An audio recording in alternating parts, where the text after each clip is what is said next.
Потому что у нас сейчас онлайн-трансляция, надо уже начинать, и нас партнеры ждут, и все, кто подключились к нам из-за рубежа. Поэтому мы всех хотим уже пригласить присесть. Лена, Таня, прошу вас, можно вас попросить просто сесть? Наташа, Марина. Присаживайтесь, пожалуйста, коллеги. Надо начинать, к сожалению, у нас проект международный. Если бы у нас он был украинский, мы могли бы, знаете, как у нас приехал швейцарь. Хорошо. Ты в микрофон говоришь, весь мир слышит. Хорошо, что ты не знаешь.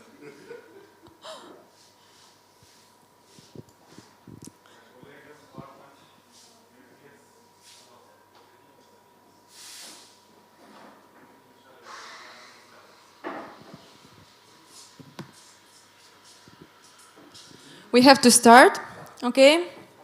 So, dear guests, dear participants, dear mentors, experts, partners, we're happy to meet today together and start our presentation of European Design Upgrade Project.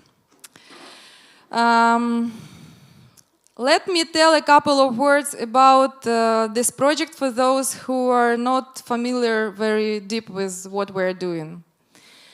We are international, interdisciplinary program for designers, innovators, and creators.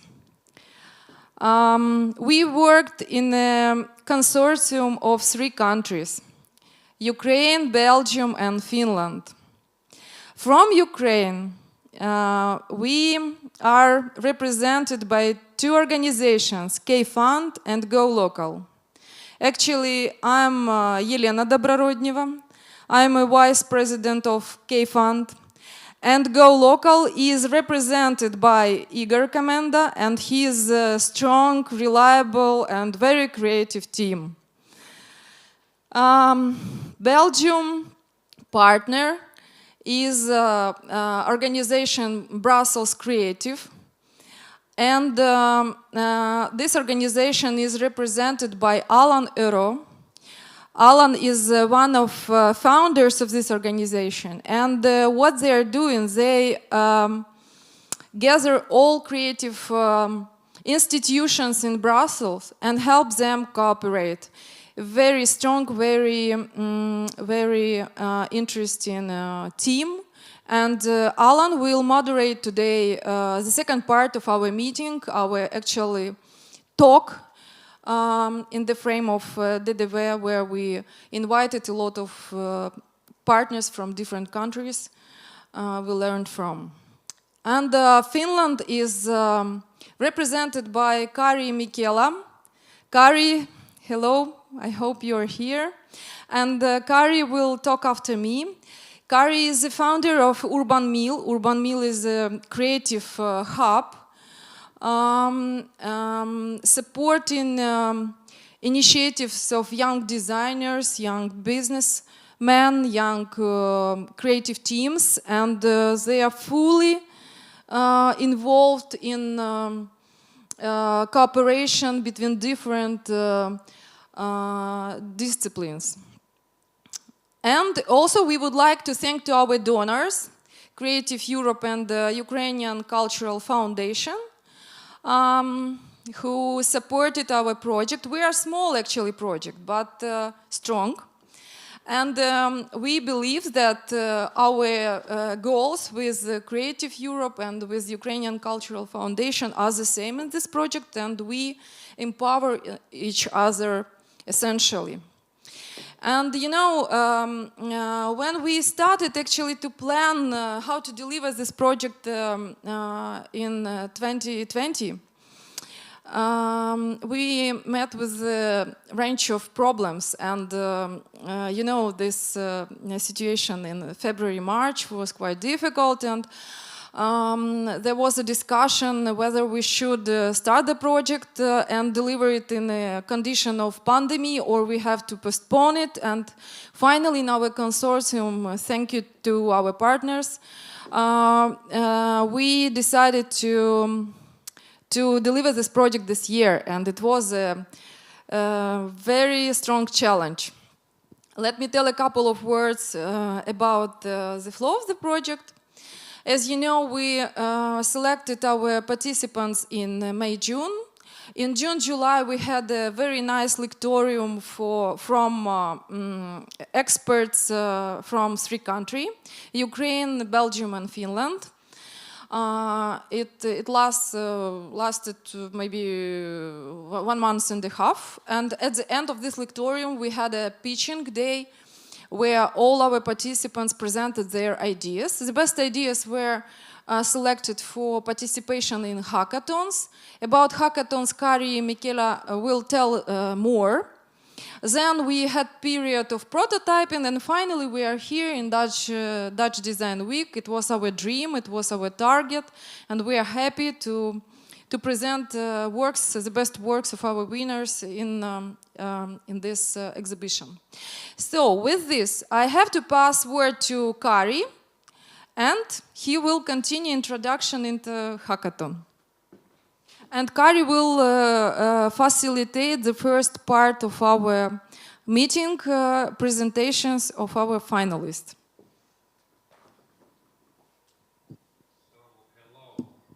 From Finland. So I will tell you a little bit about the hackathon process. First of all, it was Elena said that it was a challenging thing in the spring to start this thing, and I'm so happy that we decided to continue doing this pandemic situation, because I think that we have learned something that we can use then in the future too. This doesn't go so fast away. So I tell a little bit about the hackathons, so that we had 2 different approaches to the project. One was the Ukraine approach, which started with inviting designers to training courses, and then have training sessions, and then pitches there, and selection of designers and their thoughts into the hackathon phase. But we in Finland had a little bit different approach. We call it startup or innovation ecosystem approach. So we started in Finland to work as a whole ecosystem in Otaniemi area, where the Aalto University State Research Center, 2,000 companies, designers are. And through that we made the vision in the future in the March, then had the 11th of June ecosystem event, where we had on that time about 60 startups. And through that process, then we continued to that with about 10 startups in the hackathon phase. So the hackathon started the planning in the May already, together with all players. So also the Belgium parts, the mentors, those were selected or started to select on that phase. And then in the August, we really started to do the startups made their challenges. And the idea was that we bridge together them with the designers. In reality, we didn't have that kind of thing so much as we hoped, but because this was a prototype for the future, we learned quite a lot how to do it in the next phase. So then we accepted the designers and startups to the hackathon. And even the hackathon was in end of the August. We started to work with the teams and the designers already in our locations in beginning of August. So the Ukrainian teams prepared their presentations, the pitches, their thoughts there, and we did the same with the Finnish startups, and also other European startups or teams were invited. And then they were matched together. In this phase, we had our collaboration partner UltraHack, which is very experienced in these things, helped us and made the process for us. perhaps there in the 24th of August, 25th of August was an important thing what we learned a lot.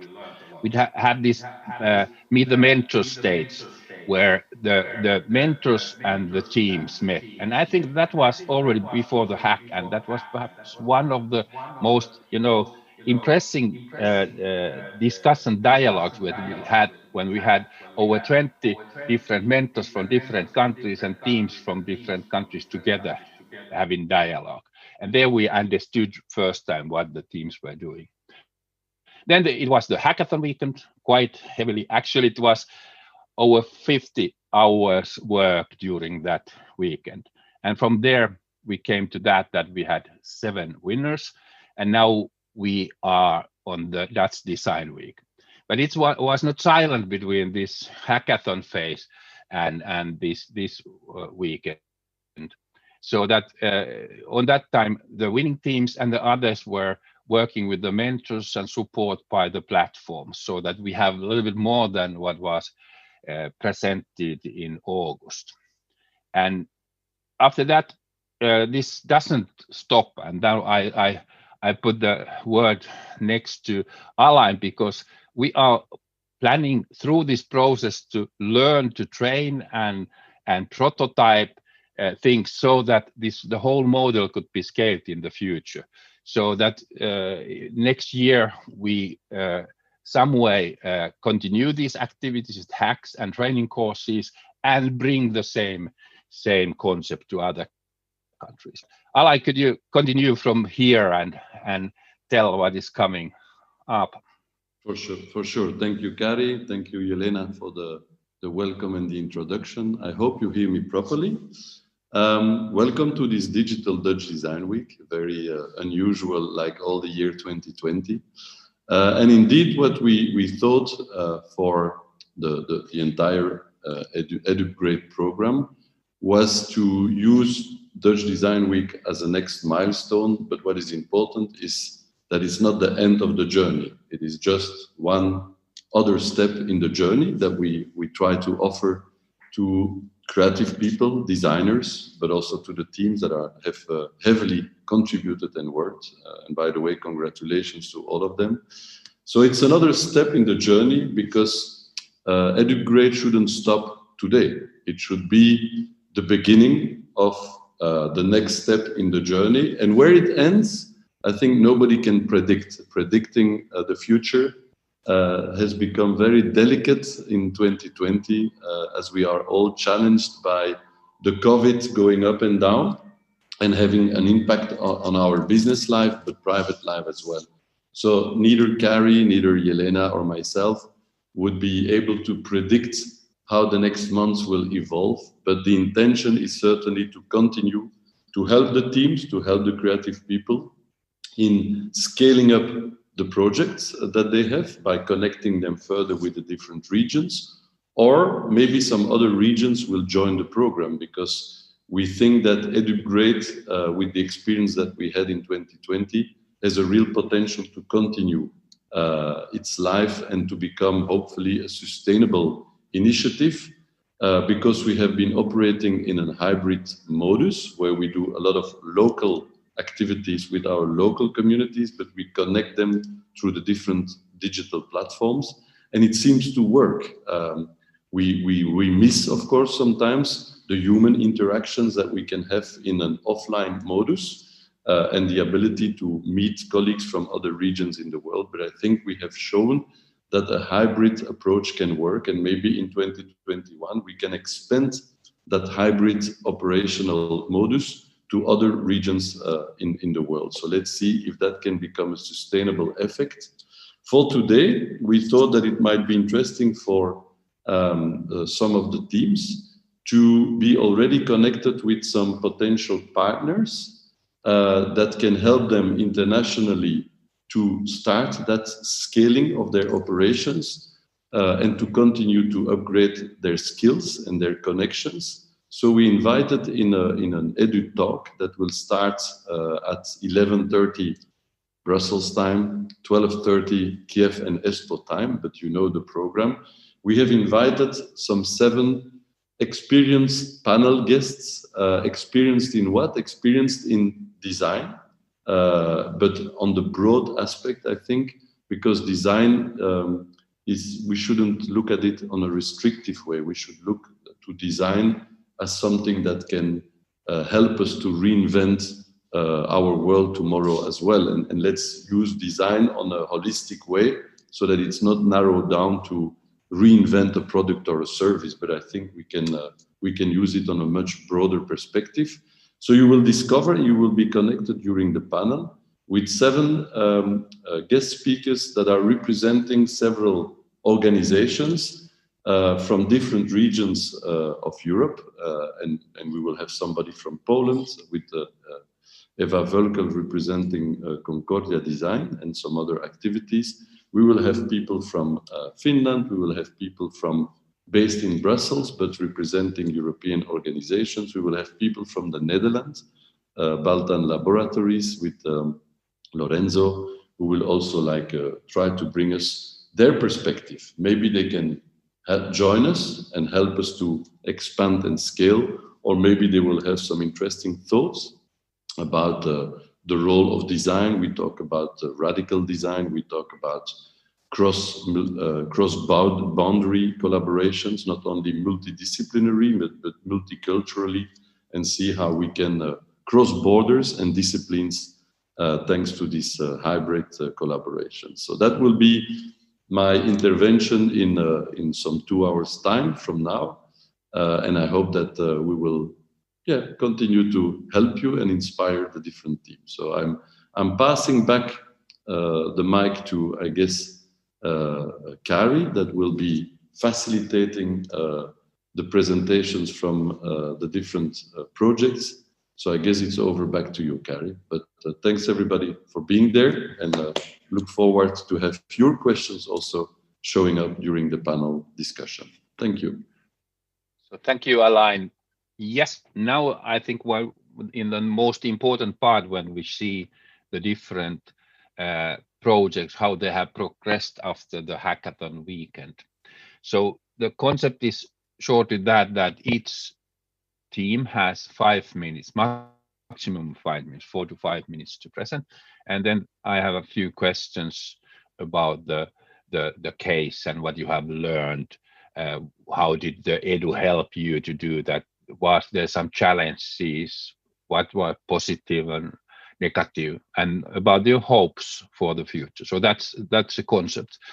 And it's nice, we are now 10 minutes ahead of the schedule, so that we have a little more flexibility. But if this is it's open for each of teams how they present it. It can be either a video or just showing slides or whatever. But then if it runs a little bit longer, I give you a sign, inform me on some click or something, so that you know that where you should end. So now I welcome all the teams here, and we have the order. So we start with pink glasses, go to Delicode, then Changeable, then Project BB, then Aviran, then Nano Retention, then Laponia House. Then we have Ukrainian projects, Backstage, which were part of the hackathon, and then special live performance from Espoo from Ilona Jäntti. So that's the order how we continue. But please, now I would like to invite Oleg and Pink Glasses, and the floor is yours. Just start sharing your screen if you have a presentation there. So Oleg, are you there?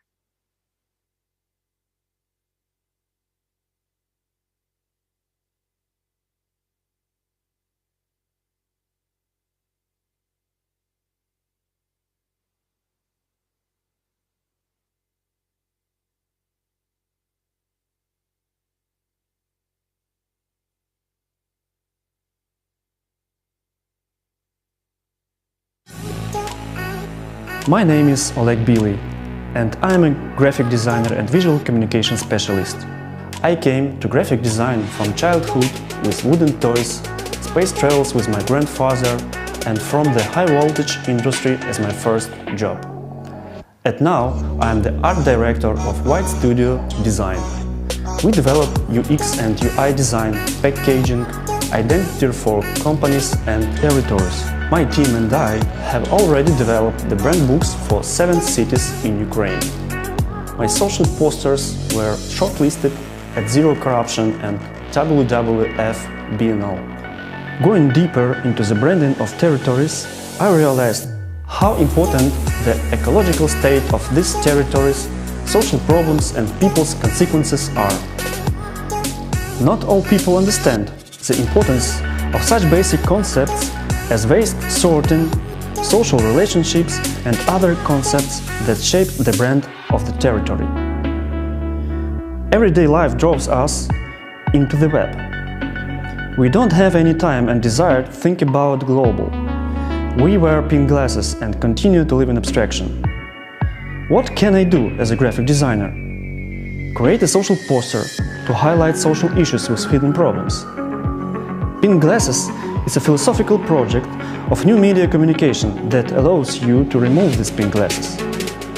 This is the way to convey information to people who are not interested in such issues. This is the way to join manifestation for socially active people. Pink Glasses, it's not another social poster. It's an alternative media channel. It's a philosophy of conveying socially important issues through entertainment. Over the last year, each of us has felt well how uncertain tomorrow can be. But this is not a reason to preserve the global problems. And I believe the social awareness and consciousness will save our planet. Take off your pink glasses.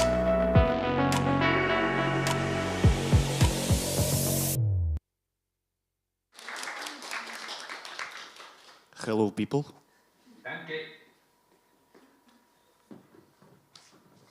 Я на місці.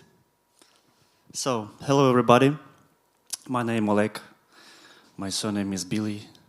And every day I woken up and ask myself what I will do today.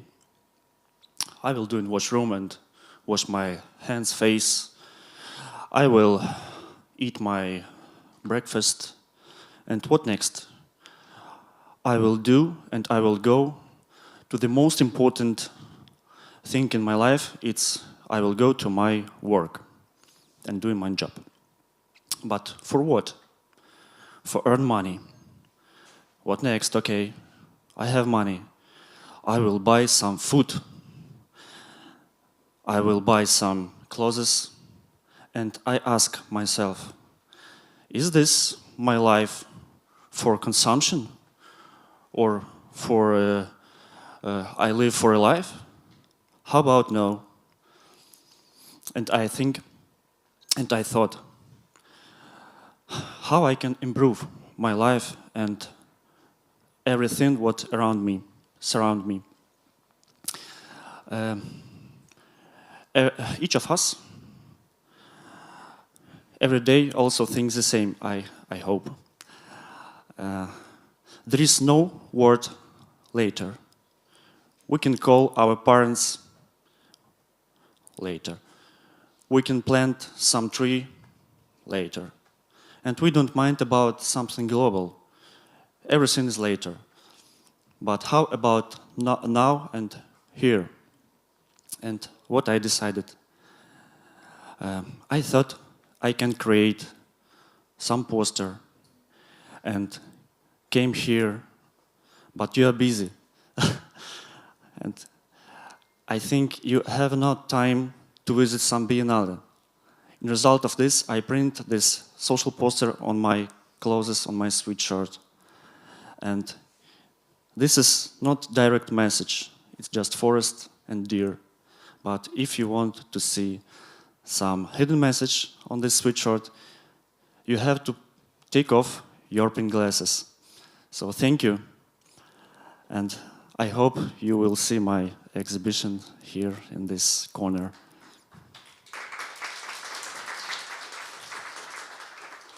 Thank you, Alain. I have one question. Hello, Well, Kari. Where are you?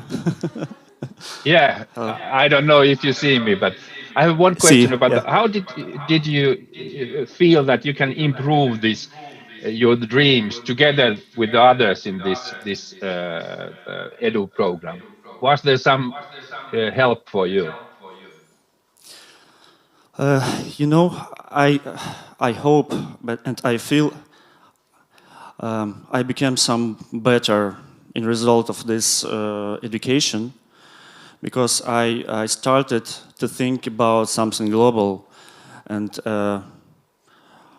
I see that I can present and to talk with people through the social poster on clothes. So I think it's the main thing I get in result of this EDU. And Thank you. Thanks for organizers for this experience for me and for you. Thanks, Oleg. And it's as Alain also said, that we continue as a community. This will be a European and global thing what we do in the future. So it was so wonderful to work with you. So thanks. Thank you. Yeah, and then I think we have to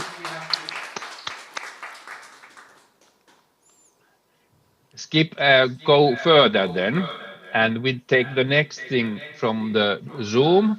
So it will be Julius from Delicode. So if I give floor to you, Julius, are you there? Yes, I am. Can you hear me? Yes. Okay, great. Okay, so I'll share my screen. 1 second.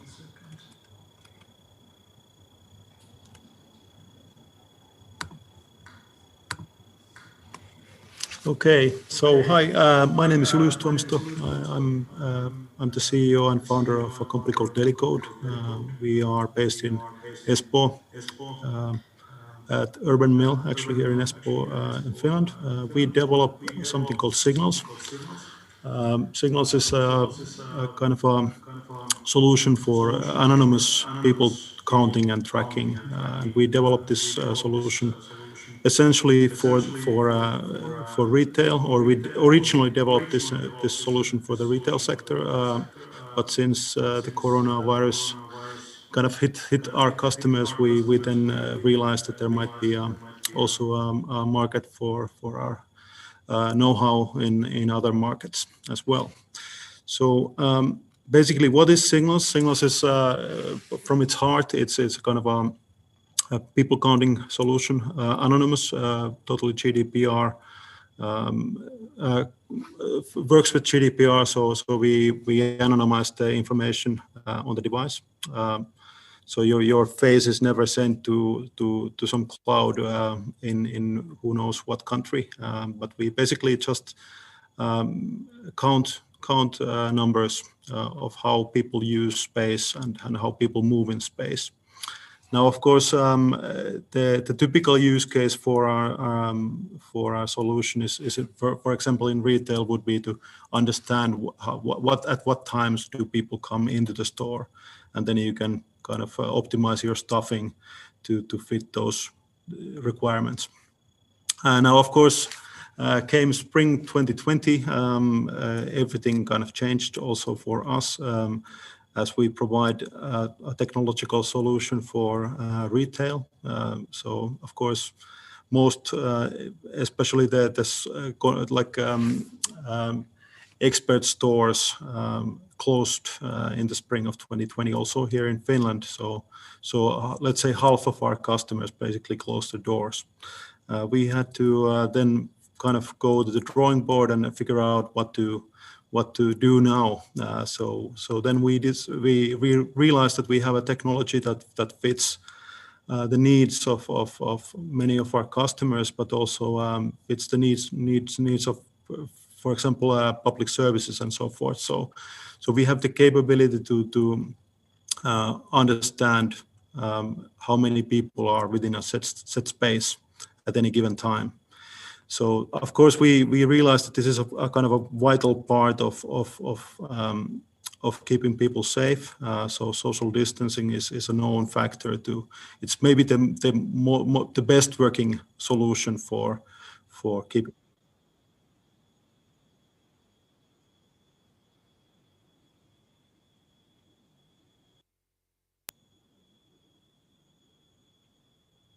Okay. So do you hear Julius? Yeah, I can hear you. Yeah. You don't hear me? I could hear very well you. Me too. I'm also hearing it properly, Julius. Okay. Elena, from your side, you still have problems? Okay. If it gets recorded, then I guess it's okay. Yeah, exactly. Yeah. So Okay. thanks, please.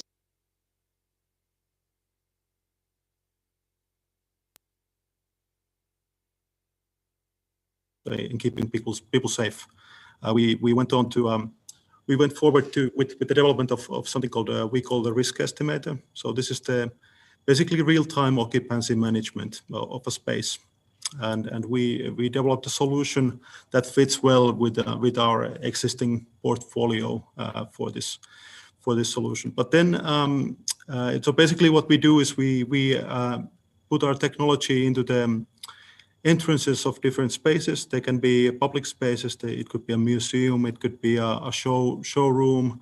It could be a public transport. It could be a co-working space like the one that we are using here. And then basically we count the people who are coming in and who are going out. And as we do this, we gain understanding of how many people are within the space at any given time. And then you have a user interface, a simple mobile-friendly user interface through which you can then set a maximum number of people that can be within that space at any given time. And we then push, we have a kind of a signal light system that gives you an indication of whether you can enter the space, whether it's still safe to enter the space, or then if certain thresholds are passed, then you get a push message on your mobile, or there's the person who is responsible for the safety of this space gets a push message on their mobile saying that we are now within 80% of the maximum, or we have passed the maximum. So then this helps. So you don't need to keep track of how many people are within that space yourself. The system keeps track. And this is, of course, very helpful if you have more than 2 entrances to the space, because that is a big problem if you count on people counting how many are within that space. So what did we then do in the EDU hack? Because we had this system, we developed it over the spring and the summer. We then came up with a concept, something we call now risk estimator kiosk. So then this is the idea that we combine the information about the occupancy of the set space with hygiene. So basically a hygiene dispenser, and this is the current state of affairs. It's now a slightly more developed version of what we developed during the hackathon. But basically, conceptually, the idea is that it kind of puts together 2 of the 3 things that we know actually work against this. So it gives you a better better hygiene for the space. It then gives you relevant information about the occupancy of the space. Maybe we could add, technologically, it's the most challenging step perhaps, but maybe we could even add the 3rd one, which is masks. We know that masks work. So these are basically, it's a solution that then conceptually and practically helps you to maintain and do kind of organize safe events around. And actually, very interestingly, just today, there was a big article about the Helsinki City Run, which actually where a partner of ours actually used our technology to keep it was the biggest public event in the Western Hemisphere within this autumn. So actually 8,000 people participated in the Helsinki City Run, and we had 5 of these kiosks actually at the the Helsinki Olympic Stadium, keeping people safe. So informing people that it's now safe to go in and you can still maintain distances. So it's kind of a practical solution to this. So that's my 5 minutes. Hopefully not too much over time.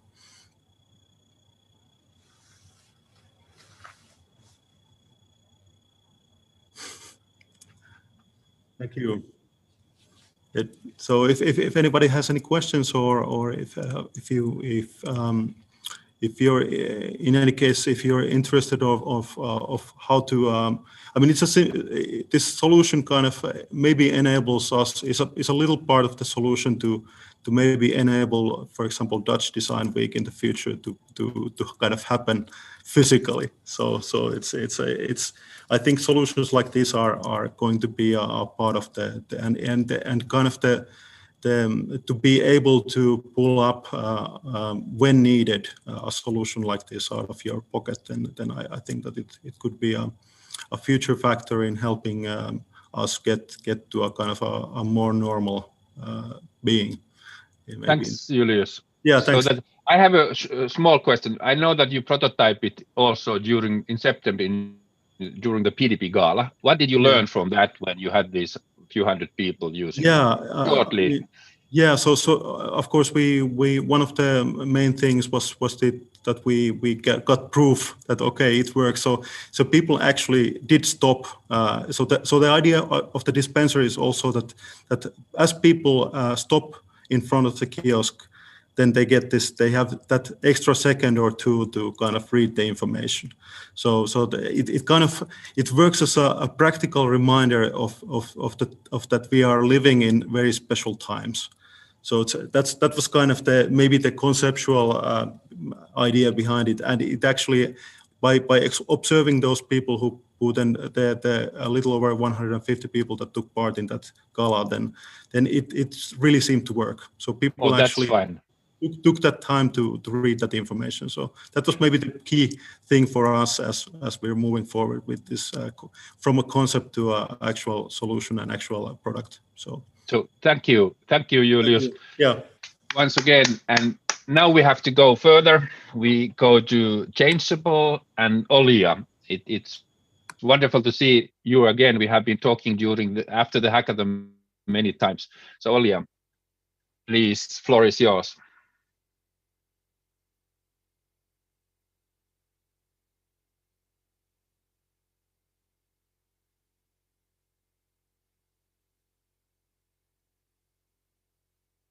Like applying these technologies in prosthetic design for construction, aesthetics, and value for people. Changeable project was created to change prosthetic limb style easily and more often, like a usual garment. When I met Julia, she shared her little dream to match her 3D printed leg cover design to different outfits, to choose colors and patterns. So we came up with an idea of a personalized textile covers that will help amputees to express themselves as bright and active individuals. To build society's interest to prosthetic limbs as an art objects, our team experimented with reflective materials and 3D printing on textile. People must be curious about prostheses and amputation instead of feeling awkward.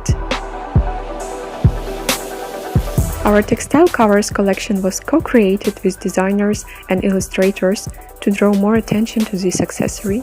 Prosthetic limb users will be able to create and share own personalized cover designs on a changeable online platform, which will also serve for collaboration and communication between designers, amputees, and people without amputation. This project is about energy and activity. All amputees have their own story, dreams, self-vision, special abilities, and motivation for life. Changeable project aims to help them looking and feeling this way.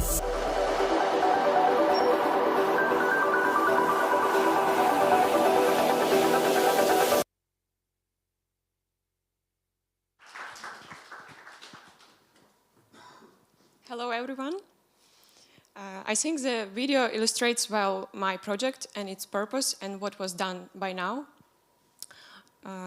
Although it's not a finished product, it's just the first step which we created together with my team. and lots of people who helped me, who were not the actual participants of EDU project, and of course with mentors. So what was created? There are 3D printed covers which imitate the shape of the limb, which people lost, and also you can have an additional upgrade of design, which you can change easily. So that was done, the first samples, and we also received the first feedback already from the first users, and we have lots of things to improve about the construction and look and materials. We have lots of things to test further. And also, during this project, I gathered a list of people who already shared their preferences about prosthetic design, and they could become the early adapters. We have a list of people from France and from USA. However, maybe the most easy way would be to test our covers in Ukraine. And we could do it, but our textile covers should be worn over 3D printed ones. And in Ukraine, 3D printed covers are not popular yet because of significant cost.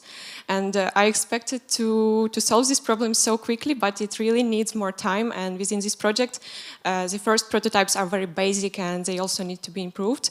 But anyway, I showed already some prosthetists in Ukraine what we have, and they are interested, so they wait for development, and we could maybe start testing that.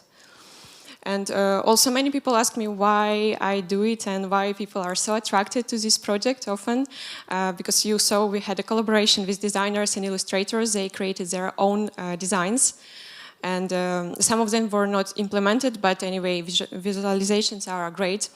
And they were very excited to participate because this is something real, this is something personal. For example, Victoria Hornyanova, who created the tattoo pattern, she created it specially for Julia, whom you saw already. And Victoria opened Julia's Instagram and gathered all the little bits that represent her personality.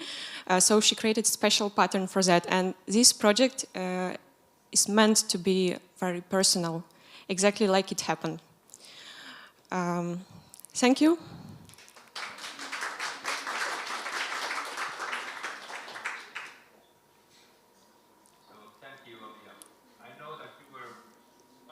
One of the most active person to use the mentors and networks. Could you? That was a wonderful thing during the hackathon and after that.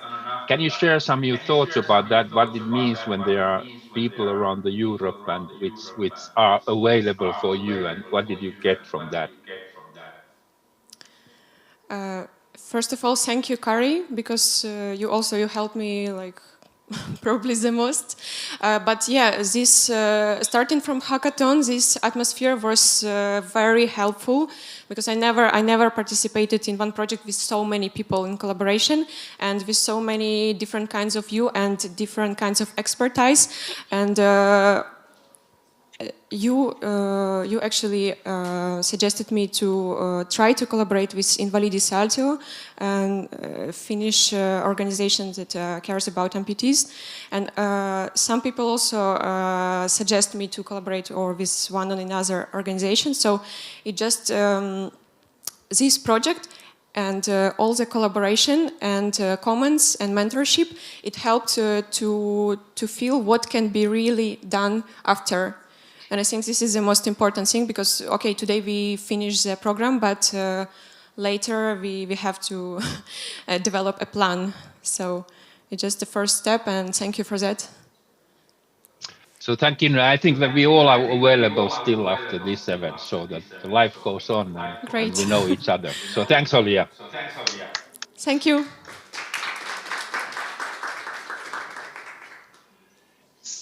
So let's go further. Now we have the project BB and Edwin. Edwin, are you there? And yes, hello. The floor is yours. Good morning.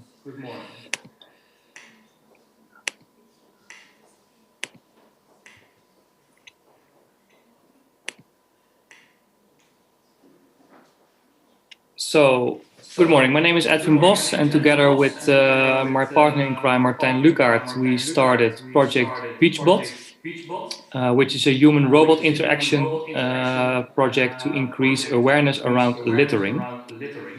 It all started here. We live in The Hague, the Netherlands. We come often to the beach and we see all this trash laying around, especially after beach days. The municipality is doing their best to clean it. So every night they go back and forth with these tractors to clean all the big trash, but all the small trash is left behind because they have to leave the shells on the beach. So therefore also cigarette butts and small plastics remain. So for us, this was really a wake-up call, and we had something like, okay, we need to do something about it. So that's why we came up with this team together with the Technical University of Delft.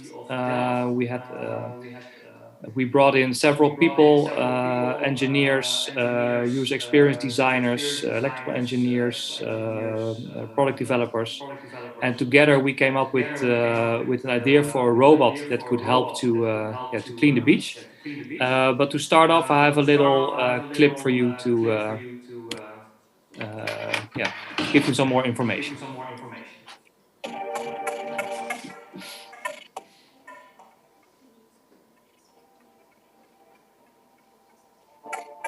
Project BB staat voor Beachbot.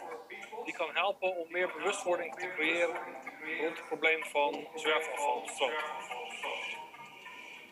Wij roepen het strandpubliek op om de robot te helpen slimmer te worden door onze game te spelen. Dat is straks zowel een mobiele game als ook een mixed reality toepassing.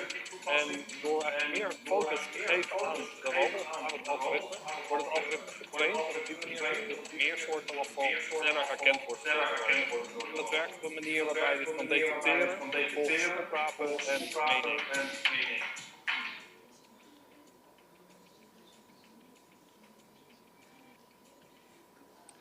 So we, together with the team of TU Delft, we made the first prototype of the robot, and we presented it mid-September, so last month, on the beach of Scheveningen with a lot of publicity, showing how the first principles are working. So basically a robot that detects and then cleans up cigarette butts.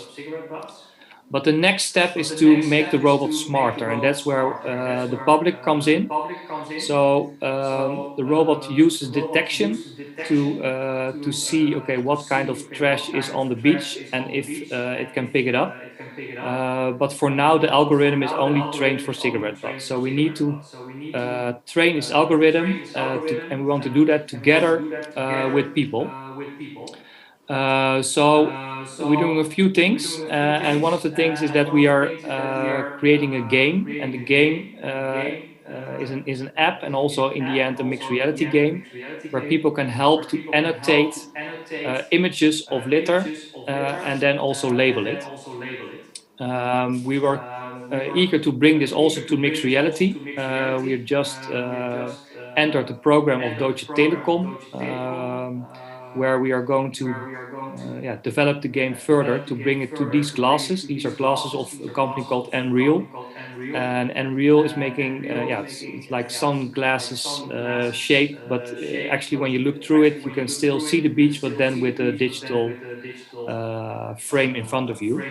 And we want to make sure that we bring this experience to the beach where people can put on the glasses, and when they see litter, they can immediately help to detect it and label it. So that way we make the robot smarter, and this becomes a unique human-robot interaction concept. We want to bring it to this level. Of course, in COVID times, this looked pretty strange, but this was 2 years ago on the beach of Scheveningen, where all these people were together, and they were not especially interested in the beach, but they were going to play Pokemon Go. So we want to make our serious game up to a level of Pokemon Go, where all these people are not there to just play a game, but also to help to clean the beach. Next step for us is to develop the game further, and we're going to do this One of the things we're going to do is bring it to the Odyssey hackathon, which is mid-November.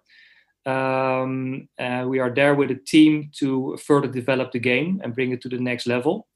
And by the way, this is also a shout out to developers that are interested to join our team, because we still need a front-end developer and especially someone who knows how to program JavaScript. So if you hear this and you're interested, please reach out to me. So that's edwin@project.bb. It would be great if you can join our team for that weekend, mid-November, to help us and to bring this concept further. So thank you for that. Thank you. Edwin, I know that it was wonderful presentation, so thanks. So you are an experienced hacker team, I know that. So that I could ask you.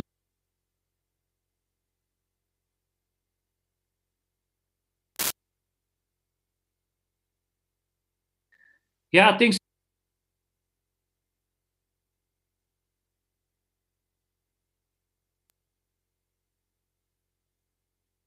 To come together with people you have never met before and come into this pressure cooker where you have to really focus on a goal within 2-3 days to bring your concept further. We were in a lucky situation where we got a good team and great mentors. So during the hackathon of UltraHack, we were able to also bring our concept again a bit further. We're thinking about the business model canvas and a few other things, to really take it to the next step. So that was really helpful.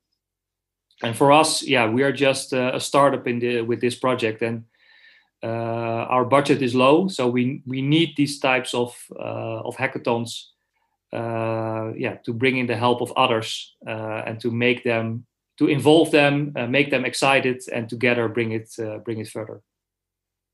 So it's nice to hear that, because this hackathon is one objective to open up the collaboration, give you new insights and resources, and I'm happy if it helped you a little bit. So thanks a lot, Edwin, and good luck for your bots.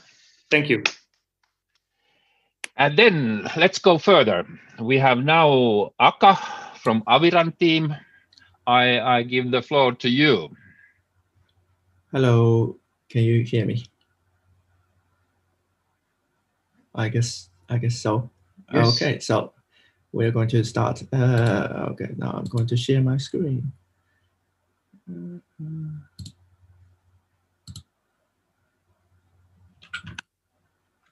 Yeah, so oops. Yeah, everybody can see. So this is Aka from Aviran team. The project name is called Cityscale, and the Cityscale itself the vision is from, actually it's a spin-off project from Cityscope project from MIT Media Lab, and we collaborated with Aalto University in City Science Lab, and I am a member of that City Science Lab as well. And it is gamified location-based event and city scaling service for event participant, exhibitors, and the organizers, and it is based on Wi-Fi routers data. And the challenging here is that the participant who wanted to find interesting people in place, the exhibitors is trying to understand what is meaningful for the participant, while the organizer wants to serve the participant and exhibitors better, or they want to know what's happening. So the problem is the challenge is quite clear. So there's a problem how to find people, and here's the solution. So the problem is that how do we locate an interest person or a hotspot in an event, indoor and outdoor?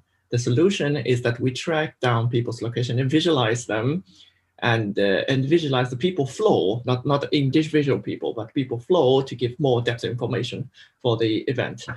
And the profile of the people are pre-registered and authorized for using. So how do we visualize? So different color will represent different groups, and then people flow. Well, talking is cheap. Show me the code. Yes, here we go. So let me try to, this is a consolidated video. So you can have an idea how it looks like when it is running. So So this is the visualization of people flow, and this is a gamification of this people flow. So people with different color, they form a team, and they are very active to gain those points. And also there is a hot map. For example, now people are going to the main stage. For example, there is some event happening, both for indoor and both for outdoor. So for the outdoor situation, this is also a statistic for those people who's moving faster than we consider they are using bicycle. And this is how the daily service has been used based on the people flow. And that was also an experiment for one of the high school there. And we wanted to know how they use the university resources. So, okay, so this, and also this is actually in the hackathon. And also the dice are very useful for drawing and measuring the situation, and the different pattern on the dice will show the different functionalities in here, which is a very nice gamification as well. So this solution or this project is more than a dot cloud. It's not only used in indoor, but also in the outdoor, as we can already see. So the organizer can interact with the visualization, and you can actually touch the data. So participants, they also have a phone app available on their phone. So they have a sort of what's going on as well, but unfortunately no dice for them. Yes, so the solution is that we can see the number, but without seeing the number. I think that's the charming point of this solution. Hey, thank you very much. Thank you, Aka. Wow. That's great to see that how you have progressed. I have a question about that I know that there is background, this MIT lab project that Aalto has done, and you have established a company already. So what did you learn from this hackathon and the process after that, and how are you going to continue? Yes, well, I think that this MIT project, and also I am responsible for the tech side of the MIT. This is really a full stack unicorn position in there. So full stack unicorn is like you have to know front end, you have to know the back end, you also have to know the design. So that is what I call it, full stack unicorn. In the future, this project will bring a bit more further. For example, we can currently, this is for educational purpose and for the research purposes. So this is Aalto campus, but in the future we can put it somewhere else to have a pilot project. So this is what I have in mind. But of course, this Aalto's team and MIT is very actively helping with this spin-off project, and the data is also from Aalto. So thanks very much to Aalto and MIT and Urban Mill providing this wonderful space and providing a wonderful environment for us to do the experiment. That's yes. Nice, and I hope that, folks, but now we have his consortia in Brussels and in Kiev, and perhaps you could test something in the future in the other cities to get the European dimension to the development. Yeah, that's right. In the gamification, I have defined the rule that people being most active will gain the point. Now let's do it the opposite way, because now it's the pandemic. People most not active will get the point. So stay safe, guys. Yeah.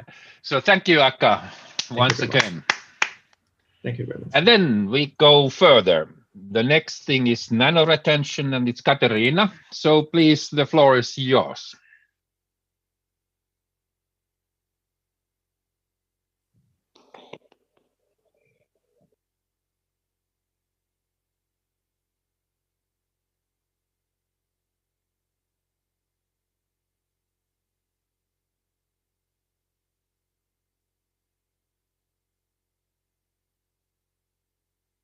Forests, cool, humid, with fresh air and full of life. I always loved nature and was always curious how it works on a fundamental level. So I went to study physics in university, and now I have some ideas. In cities, there are dry places that lack water, while other places are regularly flooded. Now, with climate change, this is more pronounced. I see our cities as an ecosystem, just as any other. The difference is, our cities didn't have millions of years of evolution to fine-tune all the processes. So I think we should learn from nature, its ways of water management. The natural water cycle, because life follows the water. There's this material called bacterial nanocellulose. It's produced by the bacteria in kombucha drink. It can store a lot of water inside, and by placing it, for example, on the facades of our buildings, we can catch the rainwater. This way, we can create truly sustainable and autonomous green facades. But also, we can retain the water on virtually any surface in the city. Right now, I'm researching this technology, and I call it nano-retention. It looks promising, and every day I feel a step closer to my personal dream of turning our cities into forests, of making our cities an integral part of surrounding nature.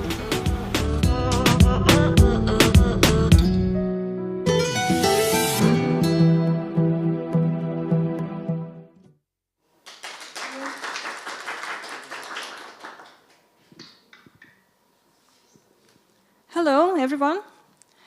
Yes, this project, Nano-Retention, started with my dream. I wanted to make our cities green, but also to do it in a sustainable and friendly way. Well, it turns out that nanotechnologies can be as easy as this. Video, please. The fancy drink kombucha.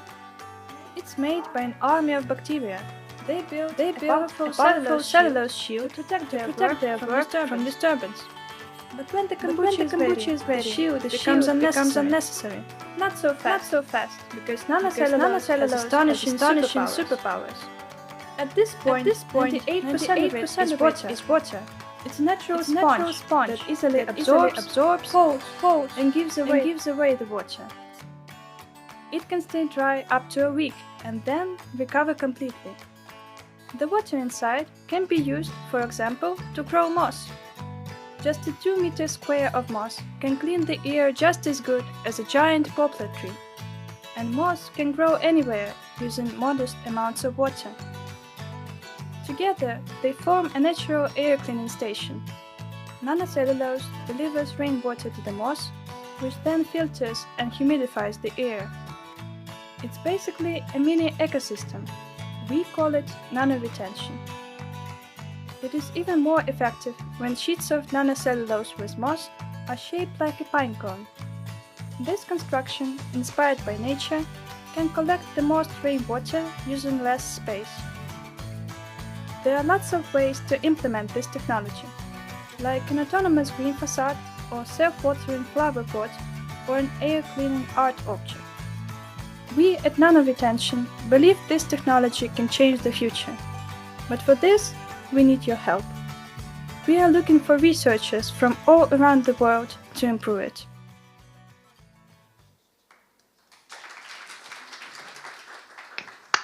Yes, it's a very cute video. You can see it at our YouTube channel, Nano-Retention, if you want to. So this project was born during the European Design Upgrade Program. The goal of the program was to connect designers from different backgrounds across cities and countries, and I'm happy to say that it was successful. It's exactly my physics background that gave me a different perspective at the problems we face today. And the results you can see in my multidisciplinary project, and you can see them at my stand. Feel free to ask any questions you want. But this is only the beginning.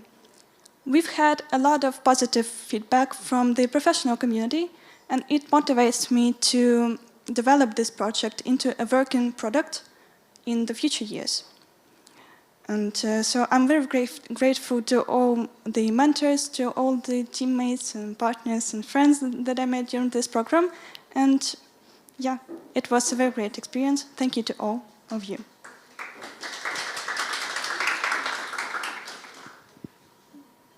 Thank you, Katerina. I think this is a wonderful example of that you put together research and R&D work And what do you think that could this be one example of that there could be a horizon project in the EU program afterwards where you bring the different cities together and you really build the project on that and get more financing for the research and implementation, etc. And we could offer you the creative ring cities around the Europe to join that. So what do you think?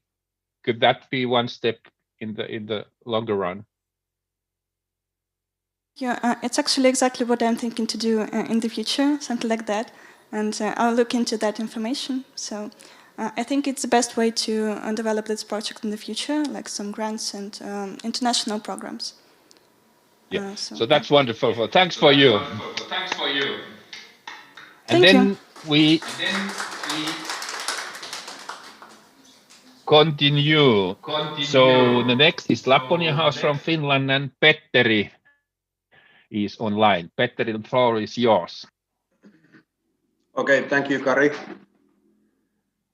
Hello all. I'll share my screen and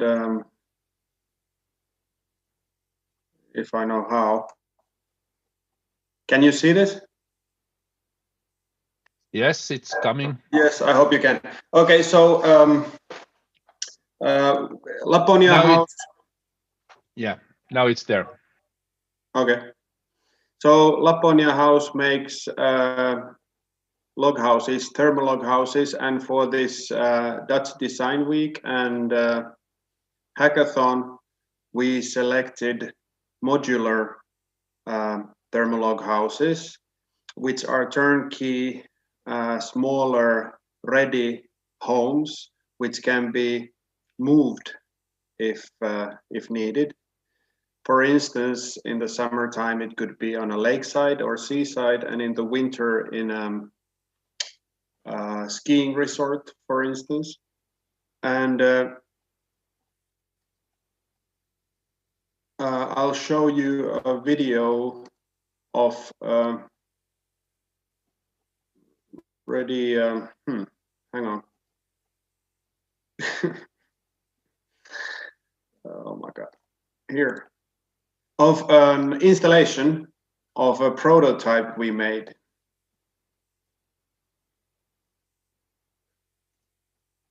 My web connection is a bit slow at the moment, but let's hope this will work. So this is from the exhibition area that we have near Helsinki in Finland. And here's ready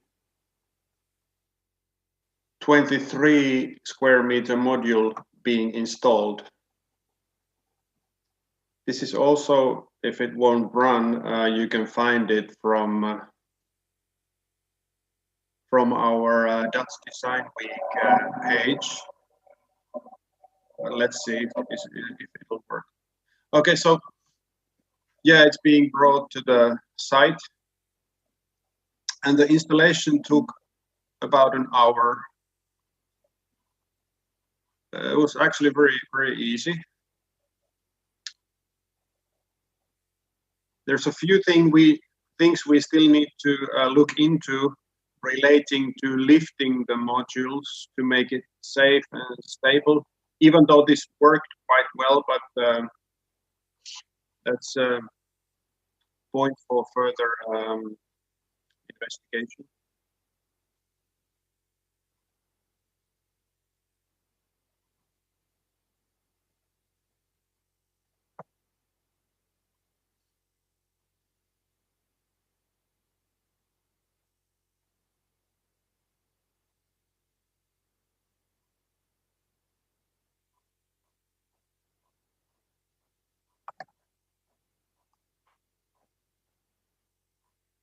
Okay, so from here on, the video is basically just 3D renders that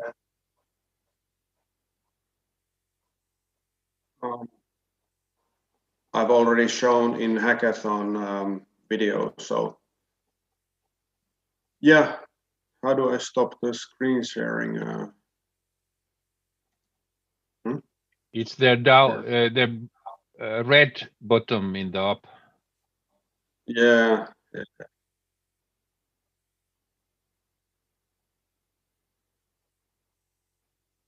It will go faster. So send us a link to YouTube. We will launch it on our account. Okay. But yeah, but that's the thing I wanted to show you. We made a prototype and installed it, and yeah, that's about it for what I had to say. So thanks. It was wonderful to see that, Petteri, in the hackathon you had just plans, and now during September you built the prototype, and we were part of putting that and taking with the drones the pictures, etc. So how fast it was done. So what is now the next step when you think now you have a prototype? How do you proceed now, and what kind of help you need from the international community? Yeah, it would be selling and producing more of these. And we are actually, well, I'm not participating, but my colleagues will be giving a speech at a homeowners unions meeting today at 5 o'clock. And they're quite interested in this concept, especially for city house plots where you still have building permit left. And for example, if you have an elderly person living by her or his own, they might be interested in buying easily buyable turnkey home and then rent it out for a young couple or a young family, for instance, and then you get perhaps help or your grandchildren or your children or whomever.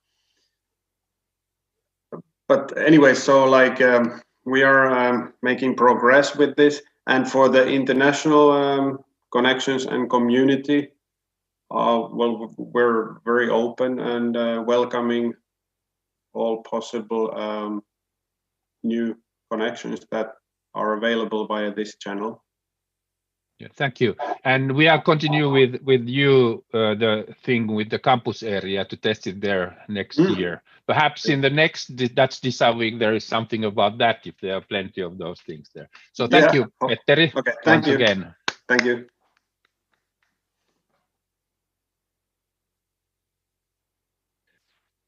So thanks for all the projects, which the 7 best projects in the hackathon. But now we have a possibility to look a little bit what was happening also with those projects which are not present here. So that I give the floor to Elena, and if you tell something about the Ukrainian projects and how they have progressed. For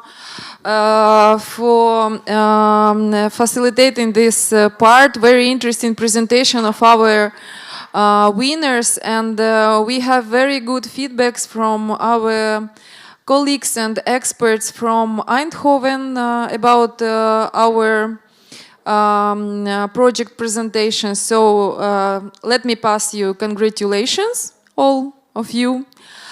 And we would like to say a couple of words about other teams that were in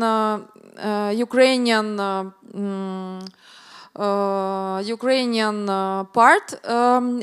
We prepared some short video, which we call backstage video, because some of our participants, they were very active during hackathon, and we love a lot their ideas and their projects. They raise very important questions, and we are happy to present you several of them.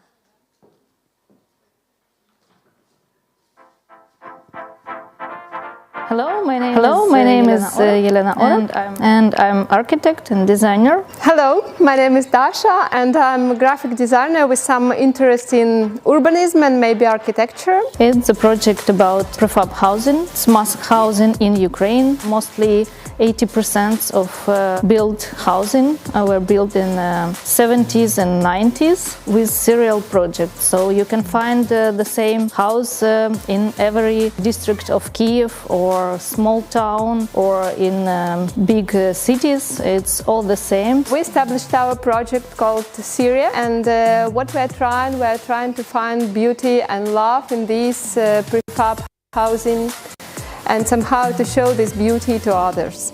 Hi everyone, my name is Pasha and I'm a designer, art director. I'm creating graphic design, visual concepts, advertising and everything that can create a graphic designer. I was always interested about philosophy of postmodern, and I noticed that modern design is not only design. Modern design is not only about creating objects, it's about creating interactions with a user. I realized that modern design have to be described more precisely than it's described now. And I decided to look at design in a postmodern context. So I saw that if we have a hypertext, so we have hyperdesign, and this is how my project was born.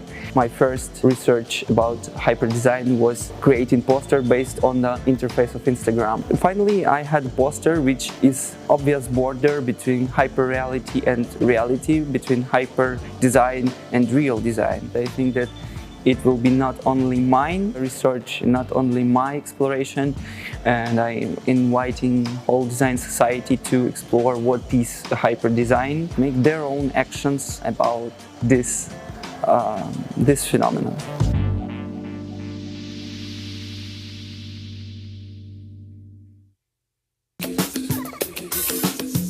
У 2017 році ми з сестрою заснували бренд «Гаєва», який поєднує в собі ідеї унісексу і ідею поєднання чоловічого і жіночого, що для нас є цілим світом.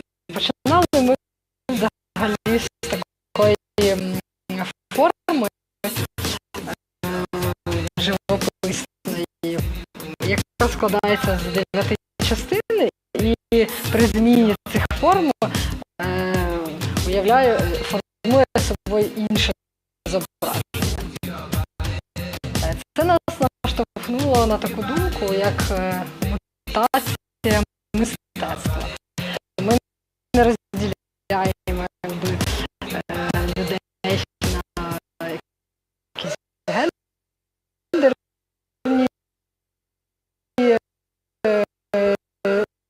стереотипи.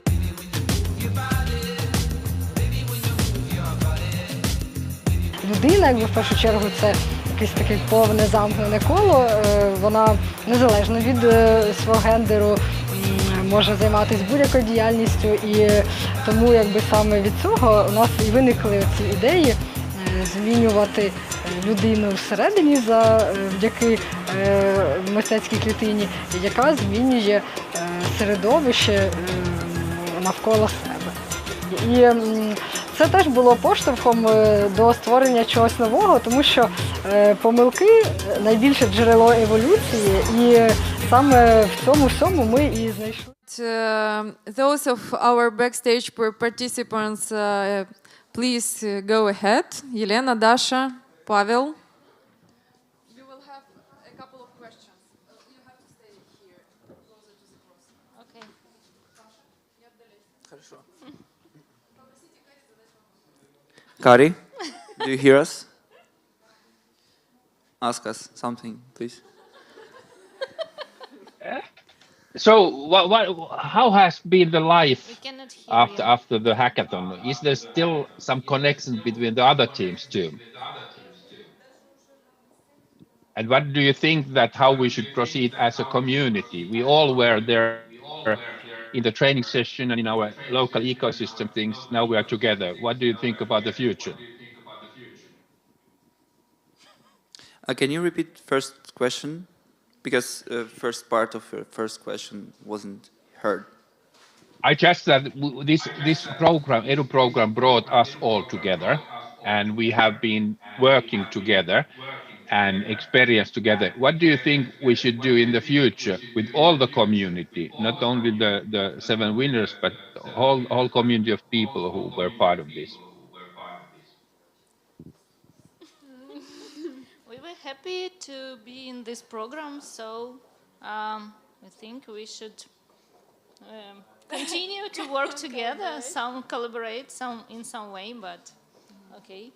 So it's always good to have like different communities and to be in some community anyway. Yeah. So, and we've learned a lot, maybe some like this scientific point of view, and we felt that Ukrainian projects were slightly different, like more artistic, I would say, rather than Finnish or other projects. So maybe we should collaborate in this way, like to mix this artistic way of look at this stuff and this scientific, more like technical stuff somehow. But how we, I don't know for now. Yeah, it's too. Okay, it's two different approaches. Really, like more startup approach and more like philosophical and artistic approach from our side. Maybe we can exchange these two. Or mix somehow. And I think that's a wonderful idea. Yeah, please. I think that the idea of gathering talented people, young people, is a good idea, and I think that it makes a huge impact when big amount of designers collected in one place, and it makes huge impact to each other. And I think that we should continue our impacting and gathering and collaboration in, and I think that projects like EDU should live, and it should be more projects like this. Yeah. I think that you are actually in the point when you said that we should have these artistic and more designer things and then those startups together, because that was a problem in Finland too, that those are separate things. And if we could in the future do that really bring the artistic and the creative power to all the businesses too, in different roles, that would be great. And that's something we hope that we continue after this design week. And the panel what Alain is running after this is a small first step towards that. But I want to thank you all. It was great to see you, and I am sure that we see in the future too. So thanks a lot for this half a year. We hope so. Yeah, we hope to meet you in person someday. When we'll that would be great when the borders are open. Thank you so much. Thank you, Kari. Before we continue, I would like also to mention, even for our Ukrainian teams team of participants, that many of our participants sitting in this room now, and those who are connected to us today, they continue to work on their initial ideas. And for example, you can see here works of Uliana Zachevich, who continues to work on her idea she had, and she decided to present us today the result. And later, after we do our, let's say, official part, we will give her an opportunity to present the concept also. So, and other of our participants, if you have something to say about your projects, please prepare yourself. After 2 o'clock, you will have time to do it. Thank you, Kari, and I pass the word to you. Thank you. Now, I tell a little bit about our projects too, so that all our projects have continued to work. So the Crazy Town, the co-working platform, they actually implemented their idea that they have thematic short virtual coffees. That's going on now, and they test it. R&D Physics develops new outdoor movement concepts and vehicles. They are on conceptual level still, but they are working on that. The Start North team, the young students, they have been creating a 3D mobile communications educational platform called 3D Mökki. That's going on, but it is difficult because of the COVID, because they had this physical concept bringing states to different open spaces. Now they work with the Nokia and Ericsson, Aalto, and the State Research Center. And we knew that already what was told yesterday in the news, that Nokia and Ericsson have now joined hands so that they are part of the process too. And then virtually, the company which made clothing for the hospitals and the patients, they actually said that after during the process, they understood that they have to sell the company. So then take a smaller role there. So they benefited from that. But now we wanted to bring you one thing what we lost in the hackathon, and it's Ilona Jäntti, aerial acrobatic, who was part of the hackathon team, but he had her only gig on that time when we had the hackathon, so he had to have a presentation in another country. So now we did then together with the hacking thing, together with Ilona, after the hackathon, and Lars will now show what that is, and then Ilona will tell about the feeling. So Lars, could you show the small thing what we did? So this is thanks.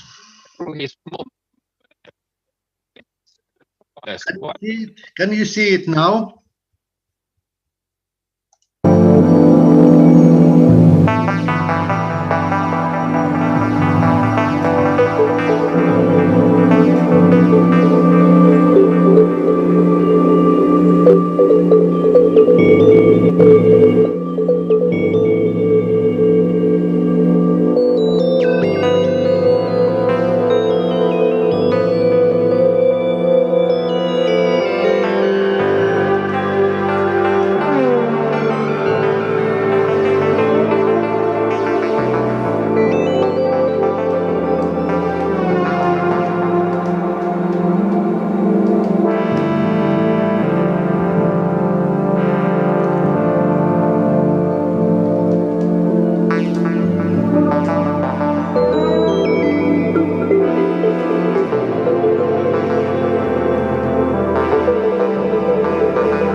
Ilona also here, but to tell the background. So this Ilona had the question in the hackathon, how to make the virtual audience sense the same kind of things I do when I spin or swing during my circus performance.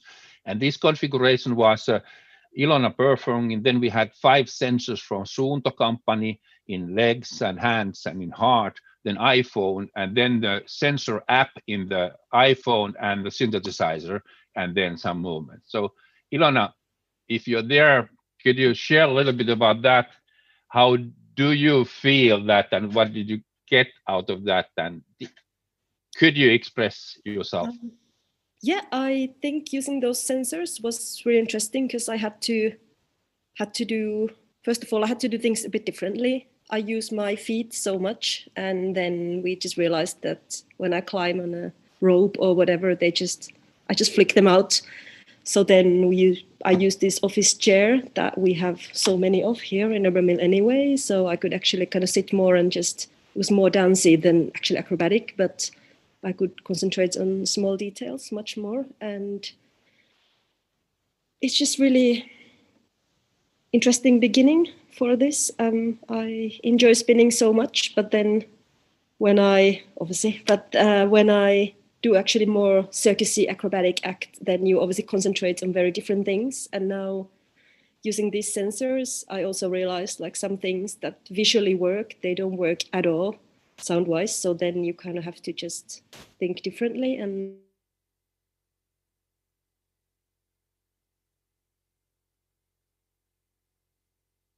now it's stuck. If you are coming back, but I'm back. I don't know yeah, spinning or if it's just the building, but yeah. But thanks. It's nice to see that you are now Urban Mill. We are not there. We are at home, but you are there. I should be here anyways. Yeah. But the one thing that what we learned also that it's an interaction between the synthesizer software developer and you, so that when they know how it affects when you move your hands, what kind of music it does. What do you see there? What kind of interaction should be there? Yeah, so it's really a beginning now to kind of start to think of what can I do, and I guess back to them, when they see this, what do they think is interesting from their point of view and what is not. And I'm just really not a technical person. I don't even own an iPhone, so we had to work with you, Kari, to do this. So I will have to get one now. But just to kind of think differently, work differently, it will bring something else to this, what I do, and also like, I don't know, it's kind of even as a child who doesn't love that, making sound effects as you go, it's kind of, it's a playground. So thanks a lot, Ilona. And I think that your case was a good example what we in EDU could do in the future too, so that the team was from Vancouver, Canada, Belgium, Finland, and then we used different technologies, software, places, and then you as the main character, they're performing and help you. So I like this multidisciplinary quite a lot. So thanks a lot, Ilona. Thank you. So, bye-bye. So now we have seen all those presentations today, and we are quite good in time, so that this part ends, and I give the floor, and I want to thank you all. It has been wonderful working with you, and as I said before, that I hope that this continues. As Alain said in the beginning, this was just a start, and we have the whole world ahead us. So I give the floor, I think that to Elena, if you want to first say something before closing. I would like to thank you for facilitating this part. I would like to congratulate again our winners and all finalists. Аплодисменты. And we are really happy to be in this consortium, and we are really happy about what we have presented in Dutch Design Week in Eindhoven. And dear colleagues, now we have 30 minutes of break, and we meet at at 12:30 of Ukrainian and Finland time, and 11:30 of Central European time. So we have 30 minutes break. Enjoy. And then we will have this EDU talk with our partners. So after break we will have 1 hour talk with our respectful guests, partners and experts about what is radical design. Very interesting topic, a lot of examples, a lot of cases, so please do not miss it. So we are waiting for you in 30 minutes. Now we have a break.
Panel discussion about radical design. So we have to prepare ourselves, be ready to listen and participate in this discussion. So please take comfortable seat and be ready to listen. Alan, we are ready. Natalia, we are ready? Ready. Welcome everybody to the second part of the Dutch Design Week program that we have put together. I'm glad that we managed to invite 7 guest speakers to our panel discussion, and let's make sure that it becomes a discussion. That's the aim that we have. It is to make it a lively debate. And that's why we proposed amongst the guests and the speakers not to have official presentations and slides, but more a discussion about certain topics. To give a bit of a context, because I know that some of our panel guests haven't been integrated as such into the EduGrade program and the EduGrade consortium activities. I will give a bit of a context to the 7 of you. We are a consortium of 3 different regions, the region of Espoo, the region of Kiev, and the region of Brussels. Although some of our creative teams come from further down Ukraine, further down to Finland or even Belgium, reaching out even to the Netherlands, because we have a Dutch team that participated at the end to one of the winning projects. We were participating to this open call from Creative Europe. And the aim was to help creative professionals, creative students in those different regions to upgrade their skills, upgrade their competences and know-how by helping them at a local level, but also by connecting them throughout the different regions. And you can imagine in 2019, when you win the call and when you enter into the first contacts for the deployment of our program, we were all imagining to probably and potentially do some local activities, but also to fly to each other, to meet with each other, and to bring either some inspiration to another region, either to create connections amongst the different teams. No surprise what happened later. We have all been challenged by it in 2020. COVID-19, the lockdown, started to challenge us earlier this year. And we had suddenly, on a very agile way, but also on a fast track, we had to decide what to do, either to postpone it to maybe 2021, 2022, or even later, or to just grasp the opportunity and try to change from an offline kind of collaboration to a hybrid model, and to see what we still could continue to do at the local level, but also how to connect those teams at a global level. And using the different technologies. So we decided as partners to go for that. And I must say that it has been quite a challenging 9 to 10 months, but also a very interesting one, because we had to experience and also to start practicing the use of all these technologies and still deliver some added value to all the different participants. And from a first part of the year where we try to inspire the different teams by providing them keynote presentations online, we went into the summer period where we had a quite fabulous and unique experience to have an online hackathon, during which 48 to 72 hours we have been challenging and helping the different teams using a platform, but also an open community through a partner called UltraHack. After the hackathon, we selected some teams, because in total we had more than 30 teams participating from the different regions. We selected what we think were the 7 winning teams from our program. But even if they were not selected, it still means that at a local level we continue to support the local teams. We went into a prototyping phase that was organized at the local level. And now today at the Dutch Design Week, we offered to the several teams the opportunity to shine because the Dutch Design Week, for the one that has been following it, and Lorenzo is one of the local players, but it's one of the strongest experiences that you can have and one of the strongest weeks that you can find in the world. They had to change also themselves from an offline hybrid model to a full digital Dutch Design Week, offering some 3D exhibition spaces, also offering the opportunity to just exhibit and explain your project, to have lively live stream sessions like now.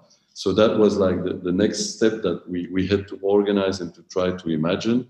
And today is certainly not the end of our program. Our program officially is still lasting till beginning of 2021. But we also believe that based on the experience that we had with Kiev, Espoo and Brussels, that there is something that we could continue after the program, because we have created a kind of community behind EduGrades, and we also have been using the different technologies to foster and to help our different teams to shine further. If you saw this morning the different teams, because we were connected as of 9:30, and we provided to the teams the opportunity to present themselves quickly. We have different type of projects. We said to the teams, you can come up with any kind of theme. We are not limited you to a certain theme that you need to choose in, or like a variety of, or a proposal of themes. It was a very open call. And we've seen like some people working with nanotechnology. We have people that were working on the shape of new small houses, mini houses, like inspired from Laponia. We have people working on prostheses. We have people working on a robot that can clean the beaches in the Netherlands, but also further down the Netherlands.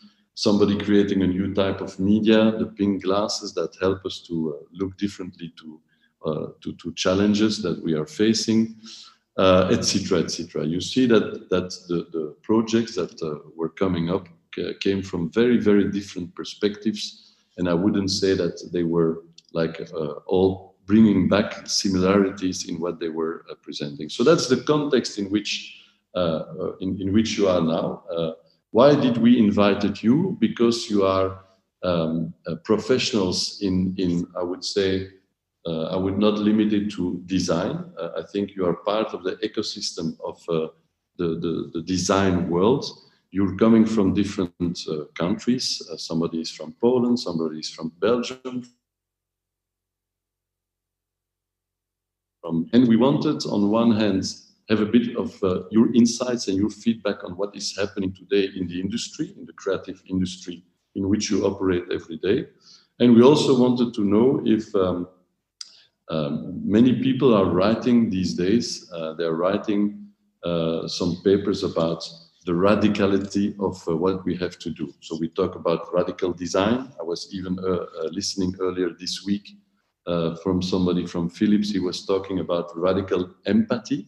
So people seems to push us and to encourage us as creative people and designers to think about the radicality of our profession and of what we are doing. Is that something that is already on your plate today, or that is already touching your organization and your communities? That's certainly something that we want to hear from you. I will, in terms of process, I think that I will ask each of you from time to time to answer one specific question. You unmute yourself, you take the mic, you give your opinion about a certain topic, and anybody from the other guest speakers, just feel free to suddenly interact and add something or react to one comment from another guest speaker. I think for the audience, try to use the chat so that we can use the chat later on to eventually come up with some lively Q&A from the audience. And for you to know, the guest speakers, the audience is on one hand our communities in Finland, in Belgium, and in Ukraine, but we are also broadcasted in a live stream on the Dutch Design Week. And this morning we have heard from the organizers that our session was quite well followed and appreciated by the Dutch Design Week visitors or digital visitors. And we have also decided to record the session now, and we will later on broadcast it further on our several channels so that your comments and your thoughts will be shared further down with more communities later on. So I hope that this fits to you. Whenever I give you the mic for the first time, maybe introduce yourself. I will not take myself the role to introduce each of you. I think you can probably summarize a little bit who you are, who do you represent, and who you are as a professional, and what organization you are connected with, because you have different backgrounds. Some of you are connected to universities, others to creative hubs, so let yourself be introduced. Having said that, I would like to launch a little bit like the first question that was really connected with one theme that I think we were all like questioned about. It is to this radicality. We all talk about radical design or radical empathy, and I'm wondering if that is something that have already crossed your organization and your community. If you don't mind, it's an open question. Maybe I would address it and also invite the local player, Lorenzo, if that's okay for you, to maybe quickly introduce who you are, because you are a local player from Eindhoven, so that we can discover who you represent, and also if that radicality is something that you have seen crossing your agenda at Baltan Laboratories. Thank you. Is that okay, Lorenzo? Yeah, sure. Yeah. Thanks for the nice introduction. Yeah, it's really nice to be there and to join this group of people that I really admire as well. Yeah, so I'm Lorenzo Gerbi from Baltan Laboratories in Eindhoven, Netherlands. We are a platform for artistic research across technology, science, art, and design as well. And there I'm the curator and the studio manager of the internal design studio. So about radical, the notion of radicality, I think, yeah, it's interesting to also to go back a bit in history about that, because if you go back in the 70s in Italy, after all the movements of 1968, you see there was also already a radical design. So it was called radical. It was like also in architecture by specific studios like Archizoom or Super Studios. And in that moment, specific moment in history, radical was meaning a sort of anti-design. So, and was against the rationalism in design, against the form follows function kind of concept. And it was more of a like ironic statement, also inspired by pop art and then by avant-garde. And there are like big designers like Sotsas that are representing that kind of current in design. So what is nowadays radical design? I think, yeah, to me it sounds, when something is radical, it's because it's relating to the root, no? So it's really like, and that means that has to be extreme sometimes, political, but also addressing some fundamental questions. And I think now it's the moment to call it radical, because the fundamental questions we are there are because of crises that are in the world around us, you know, like, well, of course we have the environmental one, but of course we have now a health crisis, an economic crisis, and those crises push us to be back to the fundamental questions, no, back to the ideal, back to the idealism that we kind of forgot because of postmodernism in between.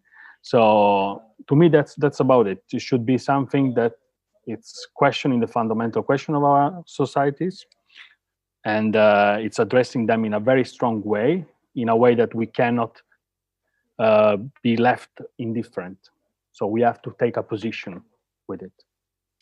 So you maybe it would be smarter that we all start to talk about, I don't know, like a radical change, and we all need to see through our disciplines how we can contribute to a radical change rather than radical design.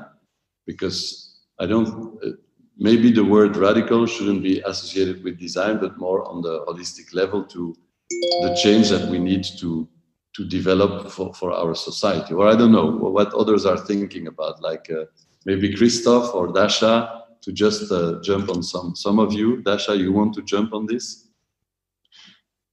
Unmute yourself, unmute and present yourself. Yeah, hello everyone. My name is Dasha Tsapenko, and I'm originally from Ukraine, where I got a background in architecture. And then I moved to the Netherlands, to Eindhoven, where I also obtained a master in social design. And at the moment, from Design Academy Eindhoven. And at the moment, I'm based in Rotterdam, where I run my design practice. And currently, I'm working as a researcher in the microbiology department of Utrecht University, and I teach design at the Artes Academy of Art.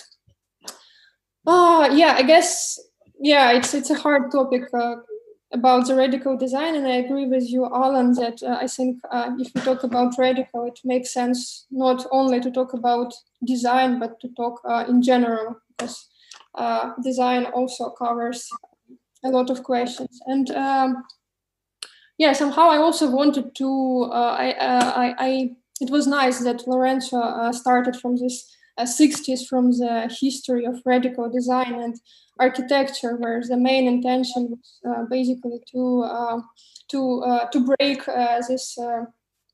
this views on the past. And then gradually now the radical design transformed to be transformed in speculative design and critical design, and also in this relational design, which we also call social design. And then these realms, they not only want to break from the past, but they also question actually how we do it, which I think is very important. And if these three niches were kind of very broad and narrow even 10 or 15 years ago, I need to say that now they became quite mainstream, especially in the fields of design education, in the fields of academia and institutions, which I think is great, but also the danger in them is that sometimes they can be quite decontextualized,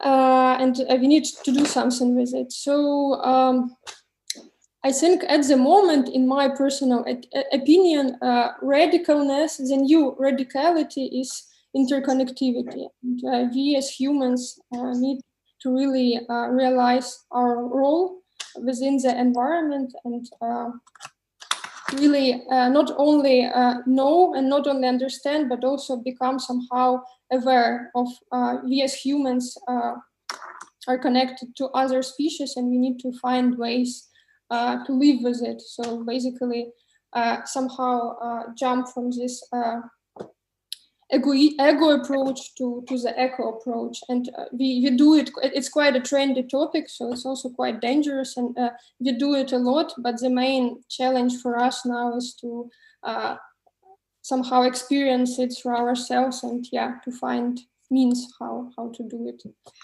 Thank you. I see, Christoph, that you're like approving what Dasha is saying. You want to add something to that, because so your smile was like finding yourself into what she was explaining. Over to you, Christoph. I liked the word interconnectedness in any case. But so I'm the director of Gluon. It's a platform for art, science, technology in Brussels. I've been thinking about radicality. I come from the world of art, not the world of design. I've been looking into different theories about speculative design, and I think there it comes very close to art. Still, I think arts and design are somewhere different. They have other goals in the end. But I think that radicality is bringing people together. It's very simple. If you look, as Lorenzo also said, we need a systematic change in our society. All the crises we are going through, they are just the result of the wrong way of dealing with our planet. So this needs radicality of entrepreneurs to think outside maximizing profit. It needs radicality of artists going outside their bubble of high arts and showing their willingness to work with other people. Also researchers who have to go outside their labs. And I think bringing all these people together gets a radical situation where you can really have impact and change things step by step. And I think in Europe, one of the beautiful projects that is stimulating this is the STARTS Prize, Science, Technology and Art. It brings together research institutions, companies, musea from all over Europe. And their main mission is to stimulate this crossing border collaboration. And just gonna give an example of one of those beautiful projects that maybe give an example of that sort of radicality. It's a project that is called Codes of Conscience. And it was like stimulated by Raoni Mituktiri, who was an indigenous leader in the Brazilian Amazon forest. And he brought together engineers, but also IoT people to create systems that prohibit very heavy transport from entering into the Amazonia. So I think this was a wonderful project. Also artists were involved because they made little sculptures of this, these technologies that you put outside on the trucks, and they send it to the big COs as a form of activity. So maybe it's worthwhile to look into it. It's a good example. Absolutely, absolutely. Thank you. And by the way, I was visiting the STARS projects at the Beaux-Arts Museum in Brussels recently, and amazing indeed to see what they all came up with in these different projects.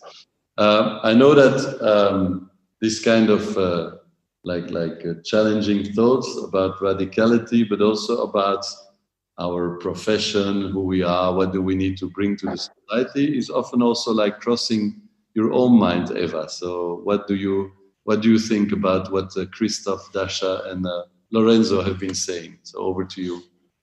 Okay, hi, hello everybody. I'm Eva, I'm from Poland. I'm located in Concordia Design in Poznań. So we are the first design center, private design center in Poland. We have now 2 locations in Poznań and Wrocław. And also we deal a lot with art in another building and with prototyping in our 4th building. So we own some different spaces, and I definitely like the way that Christoph is also thinking about dealing with challenges, is inviting as many teams as we can around the table. So artists, of course, engineerings and scientists and normal people, customers. And so, yeah, this is what we are trying to do. We are more like a platform, and we are not designing another chair, but we are more trying to design new solutions and ideas that can help. And I would say that probably we need a radical change, as you said. And I think it's not about designing new products, but let's use the design thinking methodology, because I think it's still quite efficient and working well, but to design a new radical world probably. So that's probably crossing the minds of all the projects that were pitching in the morning, and also probably are also radically changing our mindset, our design studios, our companies, and our cities. So, yeah, I think bringing definitely art people. Would you say? Sorry? No. Sorry. Yeah, bringing artists. I would definitely try to invite as many artists as possible to the table to discuss about things, because I think they are feeling their emotions are much more delicate, and they feel many things before than we are, and these different perspectives are giving beautiful solutions. So yeah, and the dream that we all had, of course, was or that we are still, I think Kari is an advocate of that, but also the teams of K.Fund and Go Local. We all, we're very much thinking and dreaming that multidisciplinarity is important. But we also think that multiculturality, and that's why this cross-border type of collaborations we are heavily trying to promote and to develop. Is that something that you think is a dream that we should continue to work on, or do you think that it's like a dream that is far away and that is maybe one layer too far? We were challenged ourselves with the different teams to see how the culture of Ukrainian creatives and Finnish creatives and Belgians, how they could collaborate. It's not always easy. You don't have only the language barrier, you also have the dimension of culture and background. Would you, I know that, and Anaïs, but also you, Päivi, you're certainly trying to bring people from different cultures together. Would you support that initiative, or do you say like, we have bad experiences and maybe we should treat that differently? So, Päivi, I'm giving you the mic. What do you think? Yes. So hello everyone, my name is Päivi and I'm based in Aalto University, but I run a network of design factories on 5 continents. So there are 31 design factories that are all kind of experimentation platforms in universities and research institutions such as CERN in Geneva. And essentially what we're trying to create is a platforms where we create conditions for innovation. And as a network, we also work very closely together across all the different design factories. And I agree a lot with sort of the previous comments that were made about what sort of radical design is and what it should be in terms of like really answering the fundamental questions of society. And I kind of see that as a sort of radical design for me is really about the big disruptions of mindsets, actually, to solve the big global problems. If we think about sort of what we need to achieve, I think is sort of behavioral level change in industries. And when we start to think about those challenges that we are trying to solve, they're not limited to one nationality, one culture, one city. It's something we're all facing. Like if you think about what type of kind of behavior change and mindsets change would we need to achieve to, for example, solve all of the SDGs, everyone needs to go through that same change. That's the only way how we can solve those. So from that perspective, I think having this global perspective, having an intercultural perspective and solving those challenges together is the only way how we can do it. Mm-hmm. Yeah. Okay, thanks. What do you think about it? Anaïs, I know Mad Brussels is also like promoting a lot this cross-border collaborations. What is your opinion about this? Yes, especially on the fashion sector for the moment, we work on this kind of project.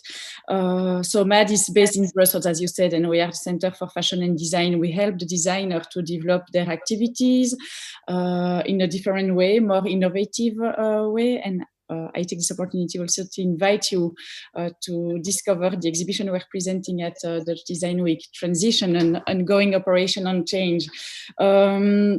Yes, we definitely think that it is important to exchange with partners in other countries and to learn, to exchange on learnings, but also to share and the different expertise. I think it's really important for the future of the project. And for us, radical design was a new way of thinking, more theoretical, more political and experimental than the previous practice of design. And design has become an object of discussion, not only an object of consumption. And this crisis completely brings us back to this concept and to the design thinking methodology as a tool to transform our society. And we think that it can be also very interesting new opportunities for the designer to work on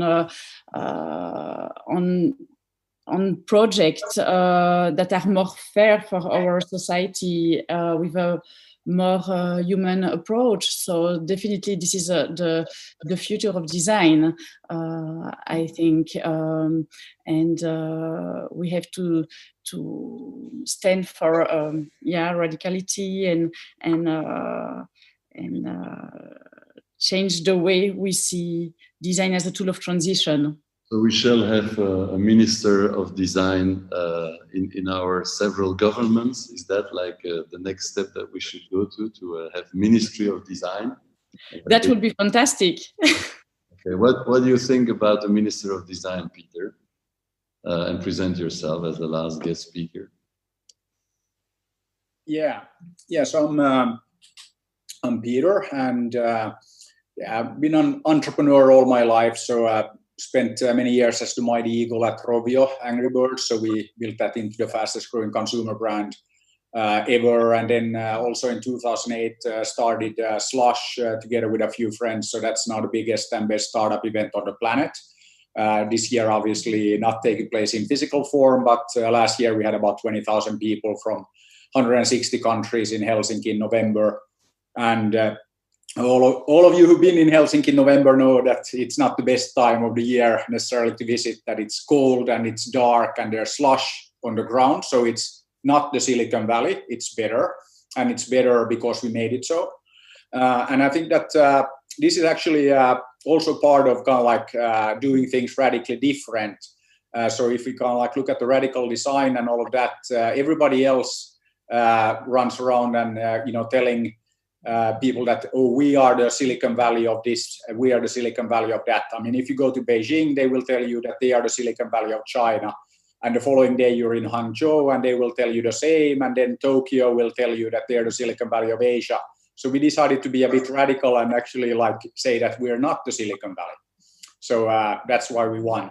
But anyway, I think that it's very interesting to listen to kind of like the thoughts there, because I think that I agree with pretty much everything so far. And one thing that I'm doing now is also working on a bit of a bigger design. So connecting Helsinki and Tallinn with a tunnel. So we're basically designing a new metropolitan area, bringing together two capitals. And that's something that's pretty cool and will involve like a lot of design. Then I think that I think that the idea of like having a minister of design is probably not enough. So I think that it's a very good question what we actually need, because I think that what I heard all of you saying is that we need to do things radically different. And maybe that's true. But I think that what is kind of like missing is a bit of a, I don't know, kind of like a master plan or kind of like a bit more of a blueprint of, like the new world and kind of like the new world order. And I don't think that we're not actually doing as badly as we think. So I think, yes, we have to sort out the climate change, but I mean, that's not like going to be like that difficult. So, give it a few years and we're there. And, there's lots of solutions. We just need to kind of like make them happen. So I think that we know the solutions to most of the problems, but then it's a little bit like, I mean, I mentioned that I was working on games. So, like who cares if you make the best game ever if nobody knows about it? So if you don't kind of like share that with the world and if you don't tell people about it and all of that. And this is actually what I always say is that we need more, of course, more design and all of that, but we need more doing. So we need more entrepreneurship. We need more of an entrepreneurial approach. And I'm kind of like always been a huge fan of like just getting stuff done.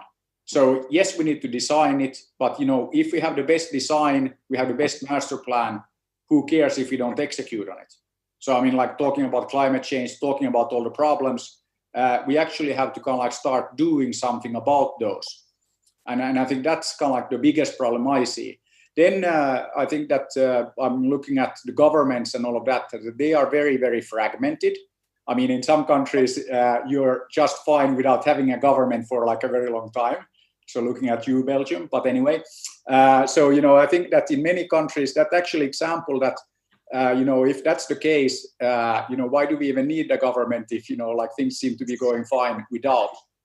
But yeah, so I think that what we need is kind of like, yes, probably a minister design, but we need to also then design everything. And we need to design the experiences. So I think that right now there is a huge lack of like service and kind of like this kind of design on the digital side.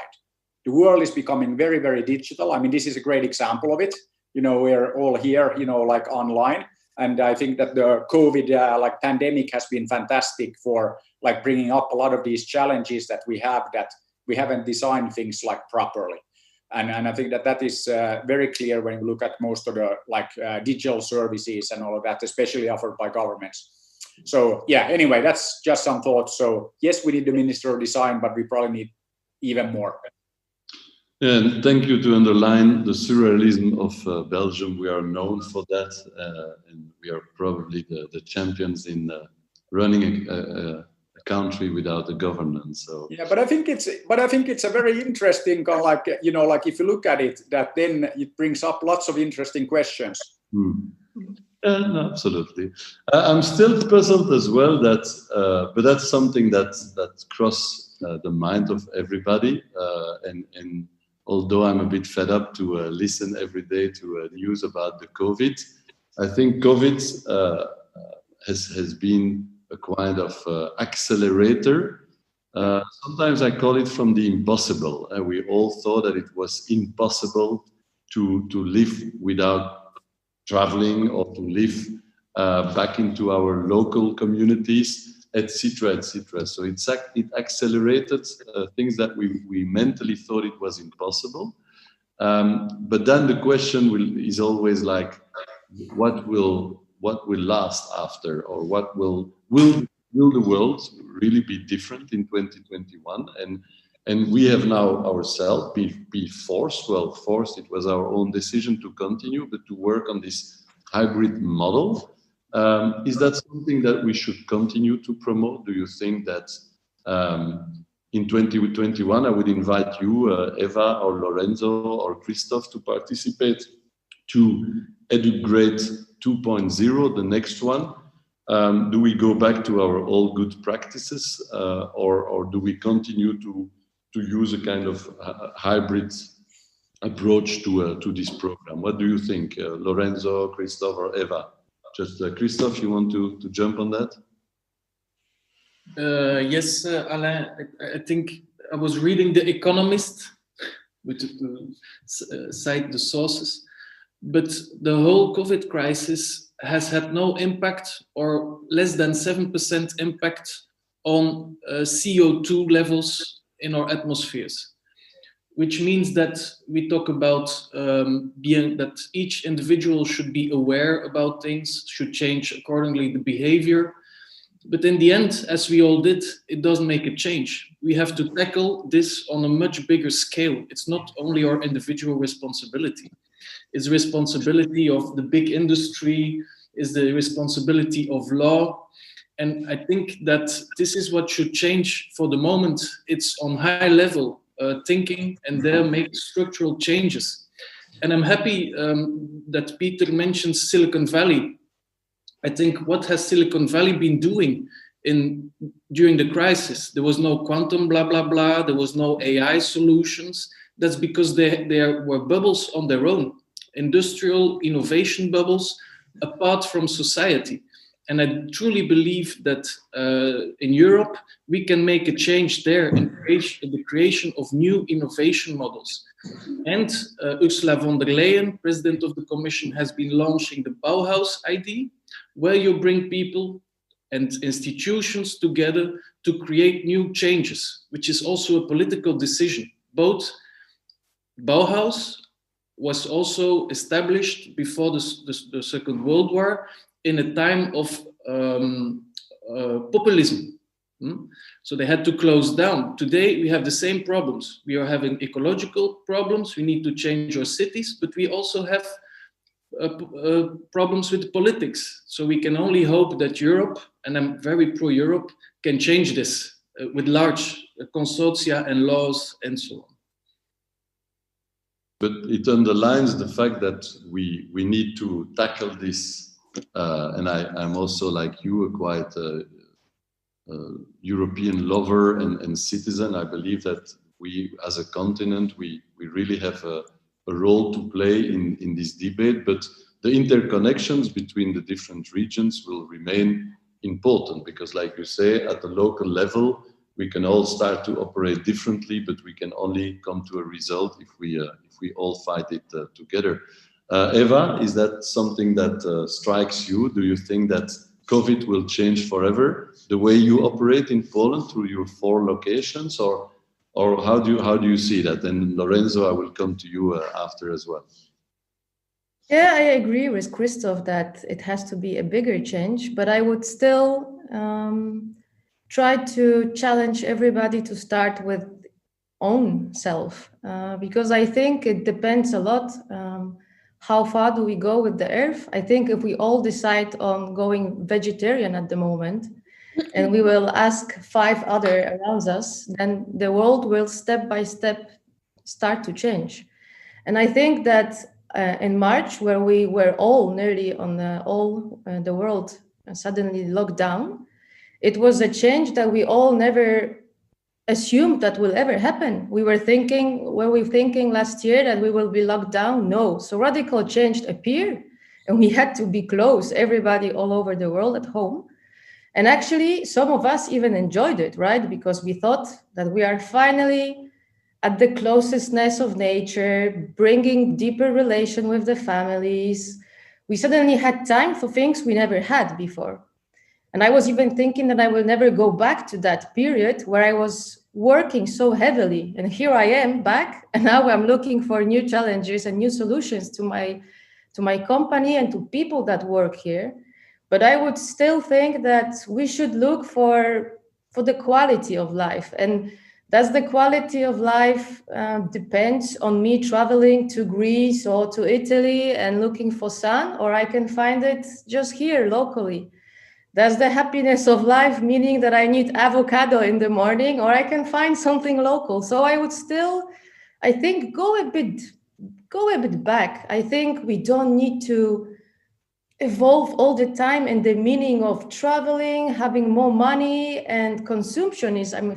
I think we should ask these questions, like, why are we doing all that, and what is growth and what is development? And so looking for local solutions, actually, I think. And I think radical changes, like we were forced by the pandemic, brings us sometimes back to philosophical questions about the why of all this, the why and the purpose. And I think we as entrepreneurs, because I sometimes think indeed the word design sometimes brings us too close to we design a new chair. I think we are creative people, we are entrepreneurs, we are doers. As somebody said, like, let's do it. And I think we shall maybe also look back sometimes to the why and the purpose of all this. But Lorenzo, what about you?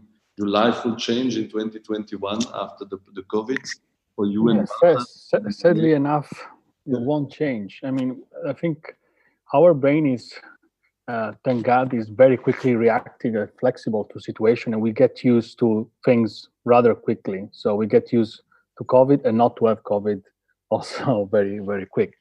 But of course, little things will change. But the problem is, we notice that as you have to quote Greta Thunberg, when the house is on fire, we get to see the problem. That is another epiphany of that situation with the pandemic. And we also saw that actually there are monies there to make some of the things change. Resources that we didn't think we had before, then they suddenly appear for making big plans about also changing infrastructures.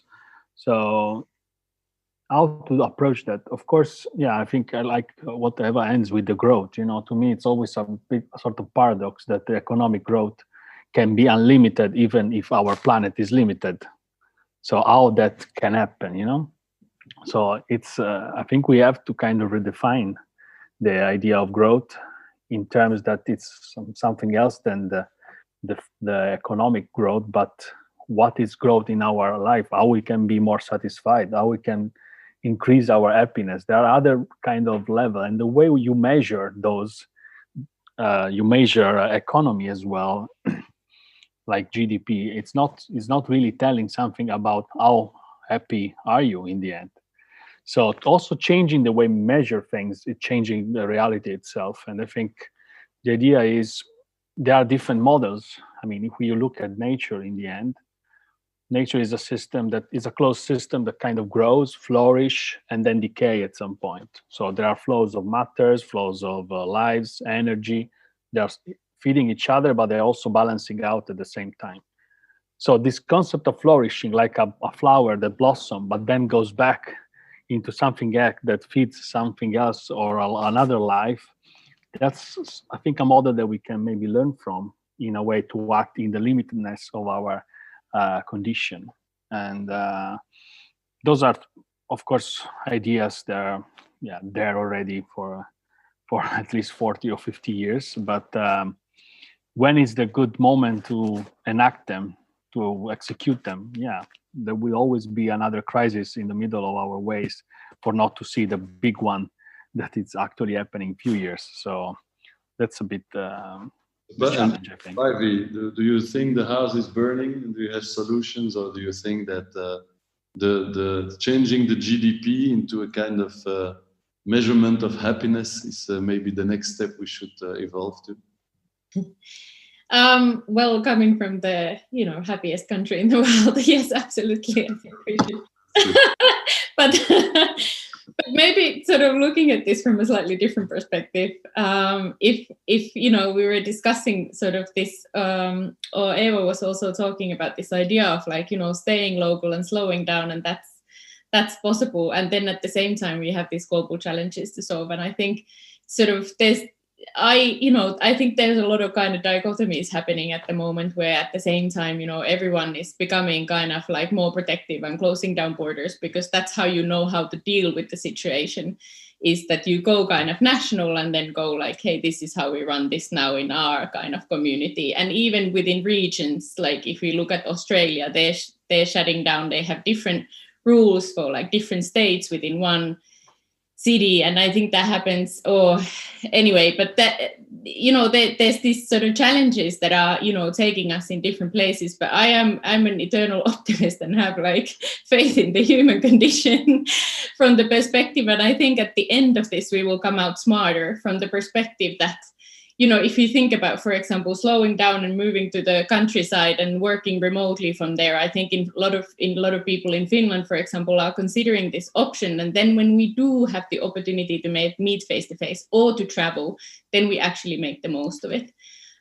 So I do think that this will make us sort of a lot smarter from that perspective. But at the moment, what I'm seeing sort of in our communities of teaching product development, teaching radical creativity, is that people are too overwhelmed with the digital transition to do it. From the perspective of what we need is to think about what are kind of the requirements that are needed for the radical creativity to happen. That, for example, the time and the reflection and the serendipitous interactions that take place. And we have yet to kind of figure out how to make time for those in the digital experience. And I think it's a learning curve, and we'll get to that very soon once we've kind of gotten adjusted to the new normal and gotten the first sort of shift of the digital transition out of the way. Back to you, Peter.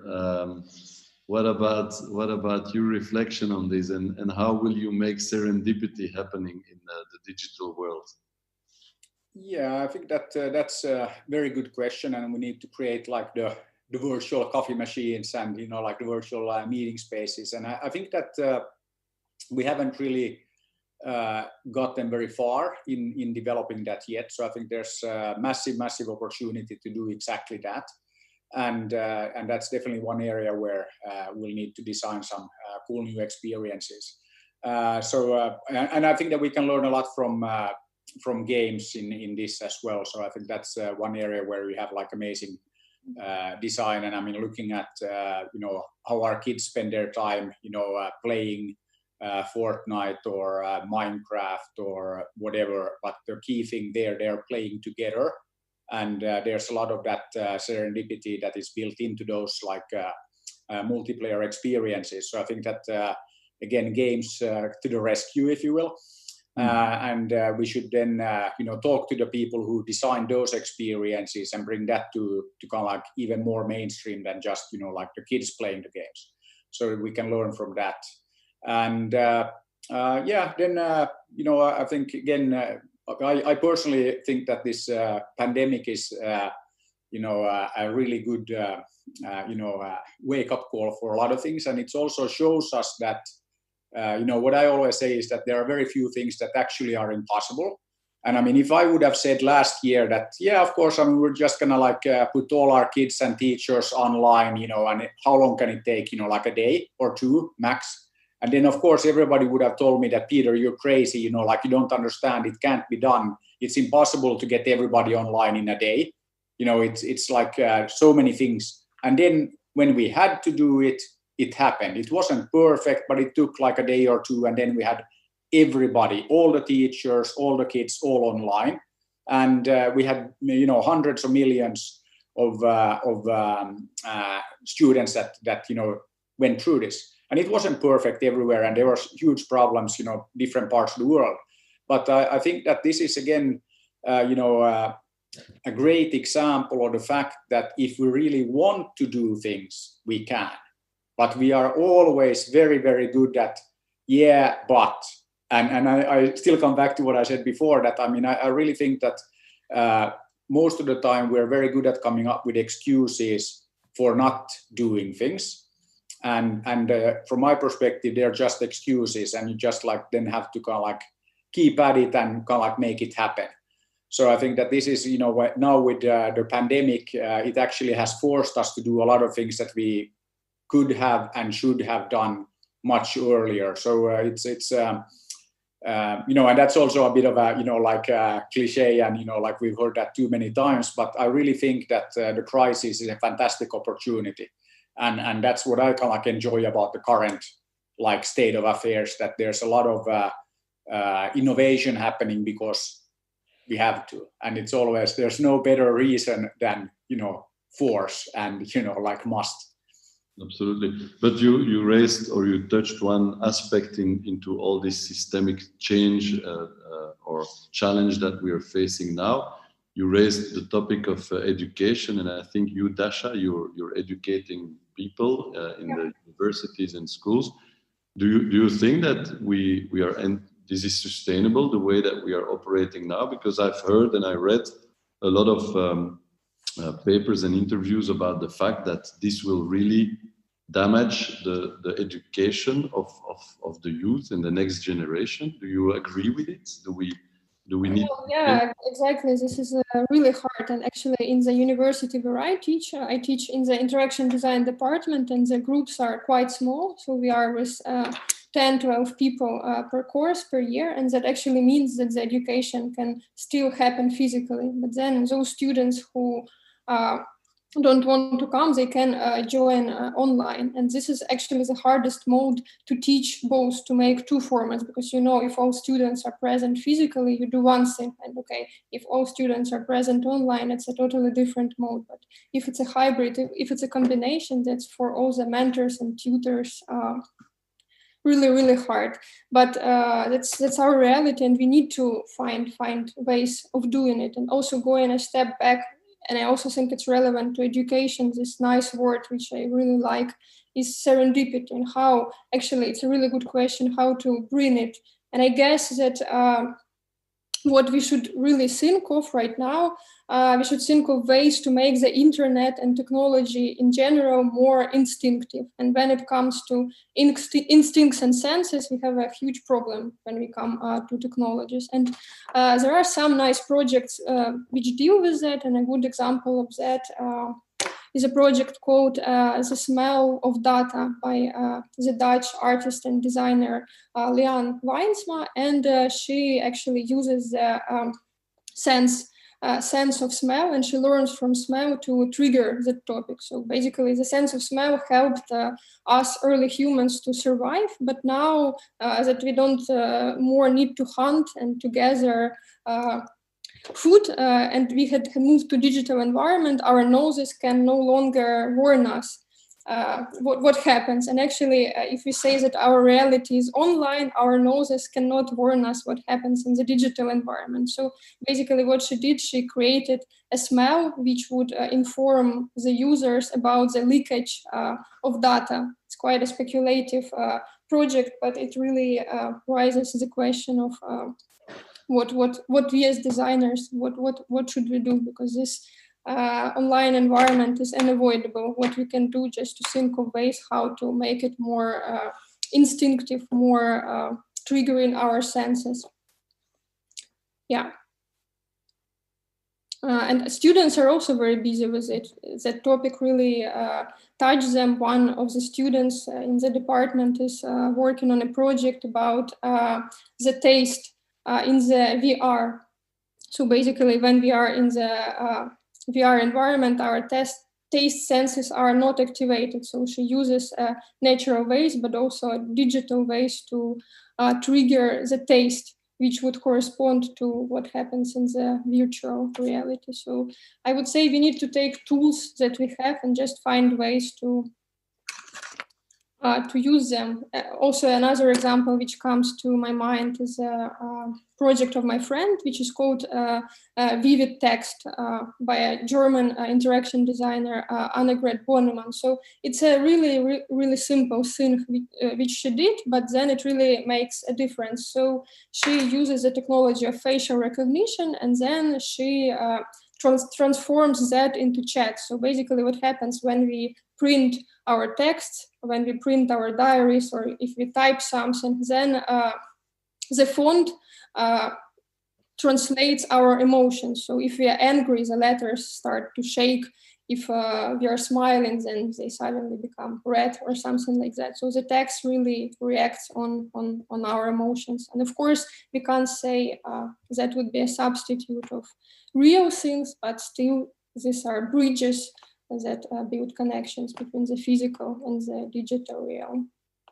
And although Anais, you with maths, you are not directly a university or a school, you educate also quite a lot people, and you let them experience and experiment into your location. Likewise, I think Christophe and Eva and Lorenzo, you are physical hubs where people can meet and contact each other, connect, and have this serendipity and work together. You see math also in 2021 changing totally. Would you, if you would have an amount of money, whatever the amount is, 100,000 euro or 500,000 euro, you would have it available for math. Would you invest in like more walls and more space in the center of Brussels, or would you invest in technology? How do you see your own practice like changing in next year due to this, maybe COVID or not? Maybe you took just decision based on the pandemic and what is happening now. Yes, of course, it is very sad to see our very beautiful building for this moment empty. But we still hope that there will be a lot of life in the building in the next year, and that the resident will be able to work and to use the space. And of course, we turn all our activity digitally as well. We organize webinar, and also all our events turn digitally for Milan Design Week, Dutch Design Week, and we try to adapt. But we still hope that this will be part soon of the past, and of course we would like to invest the money to have a building with a lot of life in it. So we'll see. If not, we will adapt like everyone. And I definitely think that it would be interesting for the designer to think also on solution to bring digital more instinctive and connect to our sense. That can be also a nice way, a nice project to work on. We'll see what the future brings. I will still, before we will be ending a bit later, I will ask to each of you to maybe provide us with one quote or one thought that you would like to share with the community and that we might use on the Dutch Design Week or somewhere else. So be prepared to come up with something that cross your mind and that you want to share with the others. But we have a tradition in the consortium that you cannot have a Zoom session or a hackathon session without having a question or a bit of time from Volodymyr, who is a very active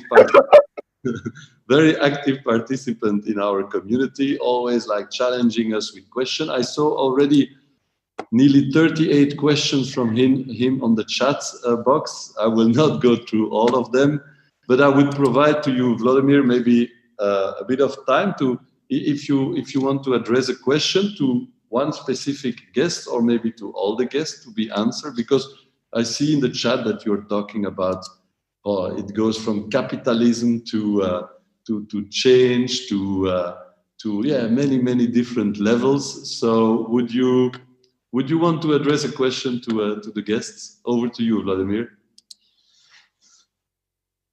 Unmute. Thank you. And yes, basically, I have a question for all the participants. And my question is, what I have observed that the design and the tools of design and design as the tool is mostly servicing philosophical concepts that are applied for the economy, politics, culture, and so on.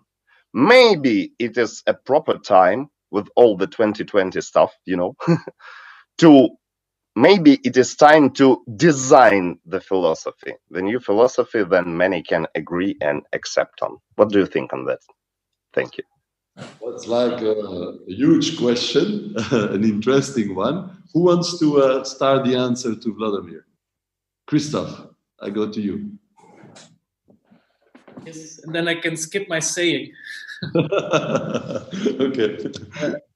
It's Vladimir, an interesting thing you say there. I think it's completely right. We should dare to change the system or to give. And I was reading Bruno Latour, where he was promoting a new god, which would be called Gaia, which is an old Greek god, which means that we have to believe in something new. And as long as we don't believe in something new, which is philosophical, there will be no real change. So I think this philosopher writer might be a good starting point. Okay, so let's believe in something new and change the system.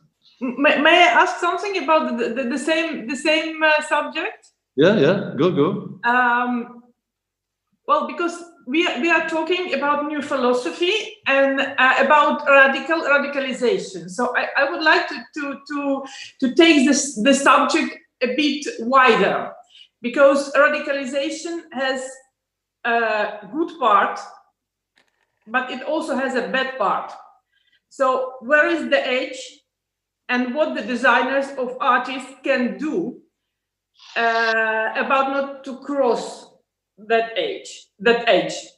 And another question is to Christopher, because you mentioned the Bauhaus, populism, radicalization, but we also know what happened after that. So what is the role of artists and what we can do as a design artistic community to prevent the history go into the wrong direction? Okay. This is a question for Christopher. Okay, Christoph, you have an answer to that. You can think a little bit about it and come back. So yeah, yes. What does this inspire you? The question of Vladimir. Eva, Lorenzo, I'm pointing in your direction. Who wants to jump on it? I was listening to Harari recently because he had a big, he was a key speaker in the Polish Congress, online, of course, but he was saying that actually we cannot jump to all the philosophical answers anymore, to the philosophers that we know from the previous lives or previous ages, because they never thought about artificial intelligence and the digital transformation. So they never could come up with any new ideas. So definitely we need new philosophers that will give us a hope and a sense, because I think it's all about believing in a sense. And even if we are missing people who are not doing enough or are only talking but not acting, I really think and I believe that if we believe and we see a sense of something, then we will act totally 24 hours a day. Even the kids and the youth that we are saying they are boring, bored, they're only playing games. It's not true. Whenever you tell them that there is something that they can really be engaged, then they are. So I would look for new philosophers because we need them. And I believe that if there is a bigger sense, then we will all participate very much. Very nice, very nice. Thank you. Lorenzo, you want to? I think I agree. And it's not just about philosophy. I think all that sphere about our spirituality is gone. So the fact that we normally have to refer to something that is bigger than us, that it cannot be judged, so sort of, no, it's perfect. But I think instead of going to look for other philosophies, I think there are already a lot of philosophies there. They are maybe not the one that we are used to, and I look to the philosophies of Africa or in other culture in which the relationship between the man and the nature is much more connected and part of the whole. No, not the man above nature, but the man in nature. So I think now we are already a lot in talking about post-Anthropocene. So what's telling about, okay, we are under the Anthropocene area, we have to look after the man, and we have to look how the other models are playing with the concept of nature and our relationship with it. But I think when we are talking about Anthropocene, we are talking about our history. We are talking about our Western perspective. But there are other humans that we didn't even listen to in terms of also philosophical thinking. So in those cultures, there are a lot of examples of how then we can create a new system of beliefs that can guide us through these times. And then I think we should look around us, maybe solutions. I don't like to call them solutions, but idea or way to tackle things are already there in the culture that is not our culture. So I think that's, to me, is connecting also to when you said about this kind of boundary crossing creativity. We have still a lot to learn from each other before even coming up with the new thing. So let's look around. Dasha, I see you're raising your hand. Or was it just, yeah? Unmute. Sorry, unmute yourself, Dasha. Dasha? Yeah, do you hear me? Yeah, perfect. Okay. No, I actually wanted to, I totally agree with Lorenzo, and I wanted to say exactly the same. And actually, even talking about philosophers, I agree with Harari and with Yeva that we need new ones to talk about technology and about our society, and also with Lorenzo, who says that we already have old philosophers, but also we have a lot of indigenous knowledge that we can teach ourselves a lot. But even not talking about philosophers or that, we can simply take fairy tales and talking about our relationships with nature. Even in fairy tales, we see humans that are able to talk to nature, right? In the fairy tales for kids, and even from there we can learn a lot. And this is actually a good time to go back to these fairy tales and to reconsider our roles as humans. And also another interesting thing with nature, I was recently reading an interview with an Irish poet, Arthur Kinsworth, and he was telling interesting thoughts that I resonated with. So what he told was actually that the concept of nature, the problem is that we see it as something separate from humans, right? So we are humans and we either visit nature, we exploit nature, or we protect nature. So we see ourselves and nature as a separate thing. But in some indigenous communities, there is no even such notion, no even such word as nature, because it's one big thing. And it's also something to think about right now. Did you find already? Thank you. Did you find already your answer, Christoph? Yes. Well, I find it difficult to look at Bauhaus as a failure. Of course, they had to close down. Everybody knows that under the Nazi regime. But the moment it closed down in Germany, most of the brilliant people like architects Gropius, Mies van der Rohe, but artists like Albus, they moved to the States. They founded the Chicago Bauhaus. They were teaching at a fantastic summer program, Black Mountain College. They founded a new lab in MIT, the Center for Arts and Visual Studies. These were all programs that brought people from different fields together, which is exactly what we are talking about. And even in the 80s, people went to the States from Europe, big artists, to look what happened there. And then they founded their own, some sort of electronic Bauhauses here in Europe, which is ZKM, Waag Society, Ars Electronica in 79. So this is the factor of serendipity. They didn't fail. It was taken over by other people. And also when you look at economy, the serendipity, IKEA, it's a part of Bauhaus. I mean, this is a success story. No. I meant something different. I meant what happened to the mankind, what happened in the history of Europe. So not how we can create a movement or how can we spread the ideas. No, how we as a society, as community can prevent the big dramas. That's what I meant. So it's not the Bauhaus failed. The humanity failed. Yes, but I don't feel myself very in the right place to give an answer to such a question, really. Okay, but thanks for that, Elena.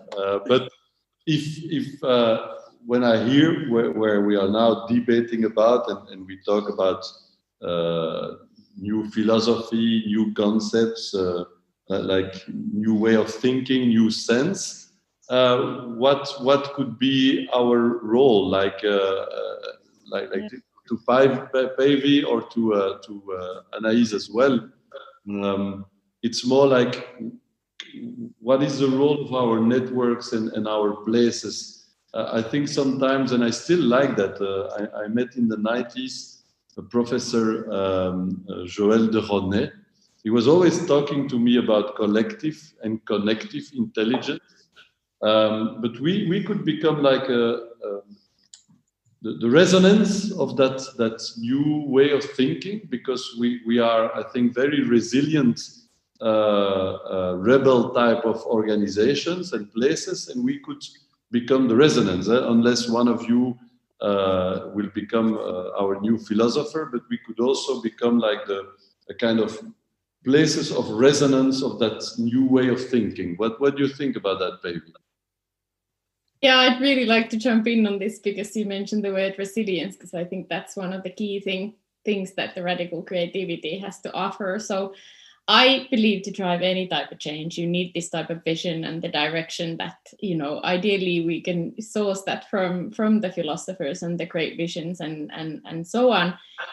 But my work really has to do a lot more with the flip side of that coin, is that how do we get everyone sort of engaged in that change? And the reality at the moment is that there's a need to build resilience on an individual and on an institutional level, on a national level, on a global level as well, apparently. And that resilience really, I think designers and creative artists have this sort of amazing capacity, whether it's through intuition or through rigorous training or the right methods, to kind of live in ambiguity and be able to unpack sort of those challenges and back the context and the situation into something that can be done tangibly. Because once you sort of are able to deal with that and to do that sort of unpacking, it creates a lot of opportunity, and you can sort of find the sort of interesting connections and sort of interconnections, as it's been mentioned so many times. And being though that sort of place where people can draw from the perspective of, you know, borrowing experts or getting creatives as part of their teams, and sort of bringing that. I think Valerii also mentioned a lot about complexity, and the more complex things are, the more we need individuals who are comfortable in that complexity. And I think creatives, radical creativity is what is needed in those situations. Thank you very much. I need to be careful of my reputation, because sometimes I'm known to be a bit late or not to respect the kind of schedule. So I will try to be good this time as a moderator and make sure that we all finish on time. We still have like 10 minutes in front of us, during which we can close up and by the way, I will be thanking each of you, because I think it was a lively and nice debate and discussion, like I was dreaming about, to have something quite informal where we can all interact. Thanks, Vladimir, to participate to it, by the way. You still have something to add, you want? Oh, wait, we still have a challenge from Vladimir. Okay. Can I? Yeah. Thank you. And again, thank you everyone for the inspiration and the experience. And now basically I have a very interesting insight I want to share. Maybe it's not so interesting, okay, but I have an insight that I urgently have to share. And what I see, that our basic education and culture and many people on earth, I won't say humanity, I won't say all people, but many people still living, operating the concept of polarities, good and bad, white and black. That's a very practical tool to make some achievements and make some things done.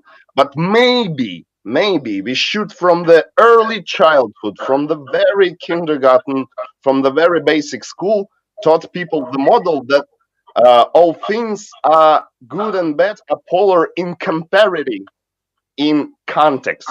Maybe we should teach from the very beginning that the complexity is natural and good, and everything changes. Not stick on something. Everything changes, and complexity is good. And what is good for A, bad for B, and so on. Thank you. Thank you very much. I will just do a small round table, if you want. You're not obliged. Anais from Maths apologized, but she had to run away already. But the 6 others that are still with me, if you want to give one takeaway for the audience, or one thought, or one things that cross your mind still, please do. I don't know who wants to start to share something. Yeah. With the rest. Lorenzo, up to you. Yeah, I was looking at the chat, and I think there was an interesting statement from Matti saying, can we start getting rid of the hero designer culture? I think it's happening already. If I have to see, also maybe Dasha can confirm, if I look at Design Academy, for example, the idea of the next Martin Bass or the next star designer is not there anymore. And this is not maybe from the school side, but from the student side as well.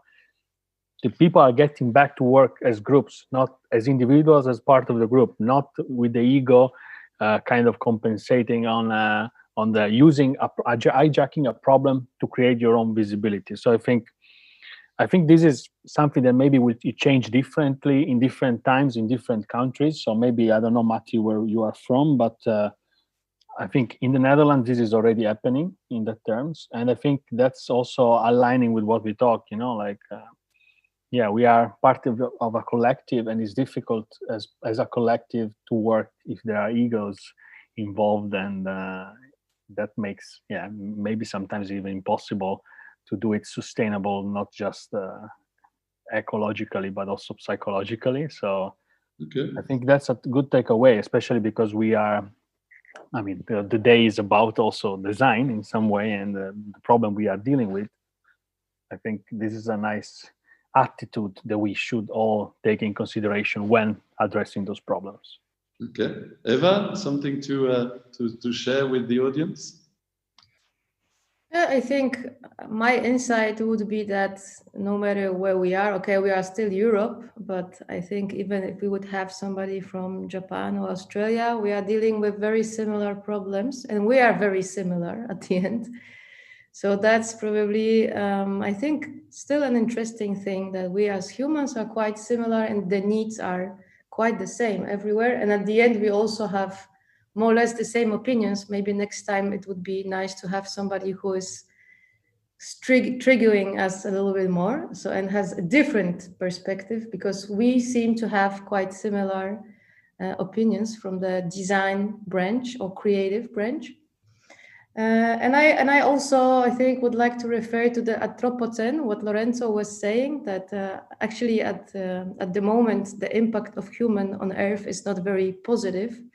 So if we could change that and try to co-create the world in a better way, and cooperating much more, because it seems that politicians are not doing their job very well. So maybe we should start kind of anarchy and bottom-up initiatives. So happy to cooperate with anybody that needs. More rebellion thoughts from Eva to share with the audience. So let's co-create the world and create a little bit of anarchy. Might not be bad.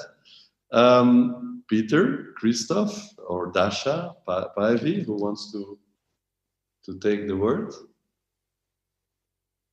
Anything more to share, Peter, Päivi?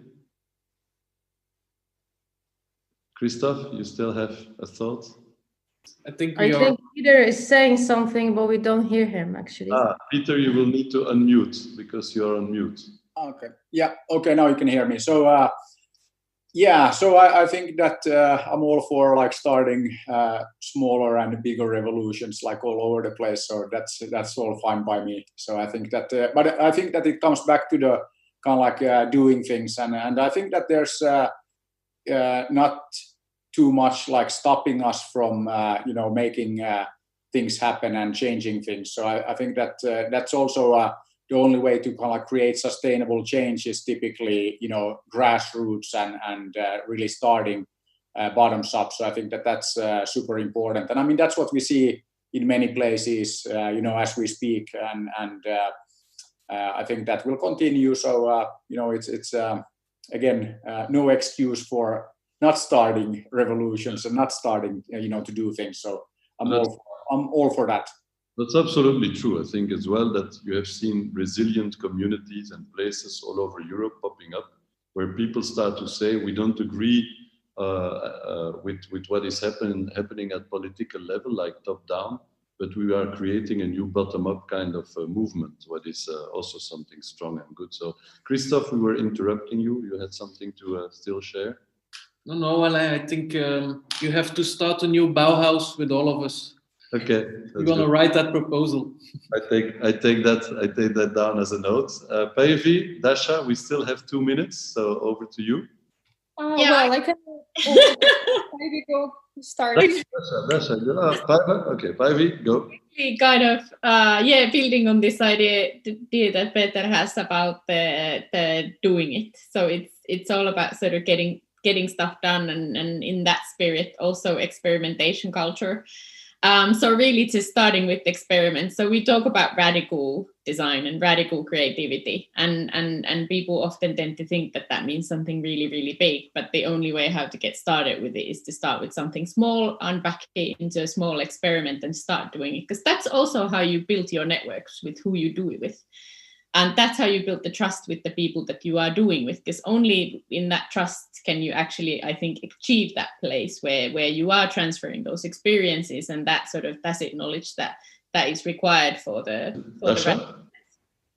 No, I just wanted to actually recommend a really nice book that I'm currently reading, because we talked a lot about networks, interconnectivity, and how to work together, and that kind of resonates very nice with the world of mushrooms. And that's actually what this book that I wanted to recommend is about. It's called The Mushroom at the End of the World, and it's written by the anthropologist Anna Tsin, and it basically talks about our capitalistic reality and the world that we've created from a perspective of a mushroom, of a Japanese mushroom, matsutake, which is considered one of the most valuable mushrooms in one part of the world, but also like wheat in another types of the world. And it's a really nice perspective on what happens, but from a different point of view. So I would really recommend all of you to read it. Thank you. But they are hallucination mushrooms or just normal mushrooms? Well, they could be hallucinations mushrooms. They're magic mushrooms. May I also recommend a book to read?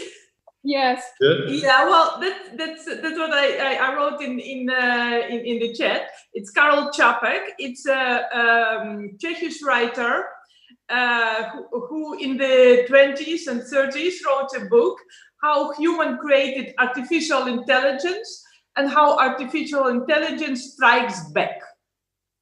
Okay. So. Thank you for sharing, Elena. We are 1 minute before 1, so we achieved the challenge. I want to thank the 7 guest speakers in the panel, because I think even if we are like-minded, Eva, and that's true, I think that we still touched on several aspects and points that I think inspired certainly myself. I hope you, Kari, with your community, Elena and Igor with your community, but also people in the audience at the Dutch Design Week and in our several networks, that they will get some useful takeaways from this. But thank you very much for your contribution and participation. I hope that the teams, the 7 teams, but also all the others, get some nice takeaways from this, that we continue the journey after this panel and in the next coming months, and that we're going to build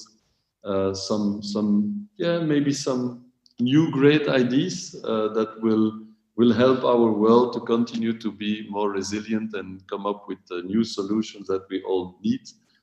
Thanks a lot. I give back the floor, I think, to Elena, because you will be guiding us through the last conclusions. If you want to stay with us, panel guests, you can. If not, if you have obligations, you can leave us. But thank you very much, and I will write you in the coming days. Thank you. I see that Igor will take back the floor. Thank you. Bye-bye, everybody. Thank you. Bye-bye. Thank you, Alan. Thank you,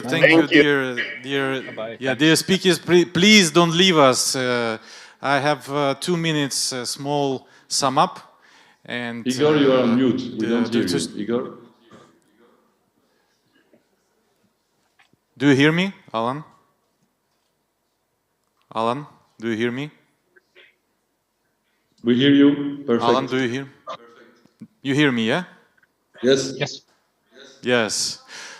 Yes, so please, speakers, don't leave us. This is Igor Komendo from Go Local, and I will make a short sum up, 2 minutes of your attention, and then we will say a gentle goodbye to all you. So a small sum up, small insights from this panel. It was outstanding panel. Thank you all for the participation. So one of the insights, we need to find avocados inside ourselves, not always outside. The Ministry of Design is needed, but it's not enough. Europe has a big potential in finding new innovative processes. We can go even beyond Europe. Entrepreneurship spirit stays as one of the main tools of radical creativity and Bauhaus initiative. So, dear speakers, guests, partners, I want to thank you for participation, for support, for radical creativity. And I invite you for future cooperation in bigger projects and projects with more impact. So please join us on this travel to radical creativity and trans-border interdisciplinary projects. And we want to say thank you and goodbye from all Ukrainian participants that are here. So all participants, please come on the stage. Все на сцену, скажем до свидания, передадим привет. Вставайте, господа, вставайте на сцену. Вставайте, заходите на сцену, все на сцену заходите. Дамы, пани та панове. Давайте, пожалуйста, те, кто не подходите, быстрее, мы говорим. Come here, please, come here.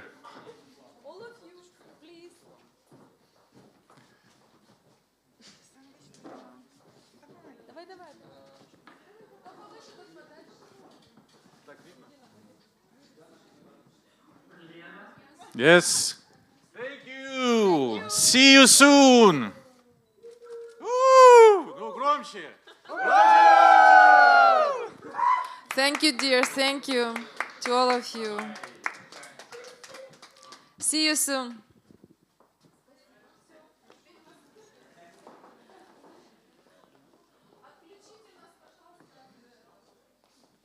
Дай микрофон. Все, мы отключены от них. Нет? Нет, но нам надо наших как-то. Ребята, не расходитесь, потому что у нас утренник сейчас выпускной, пожалуйста. Наши все ребята и все желающие оставайтесь, потому что мы сейчас вручим сертификаты и подведем итоги услышанного, увиденного.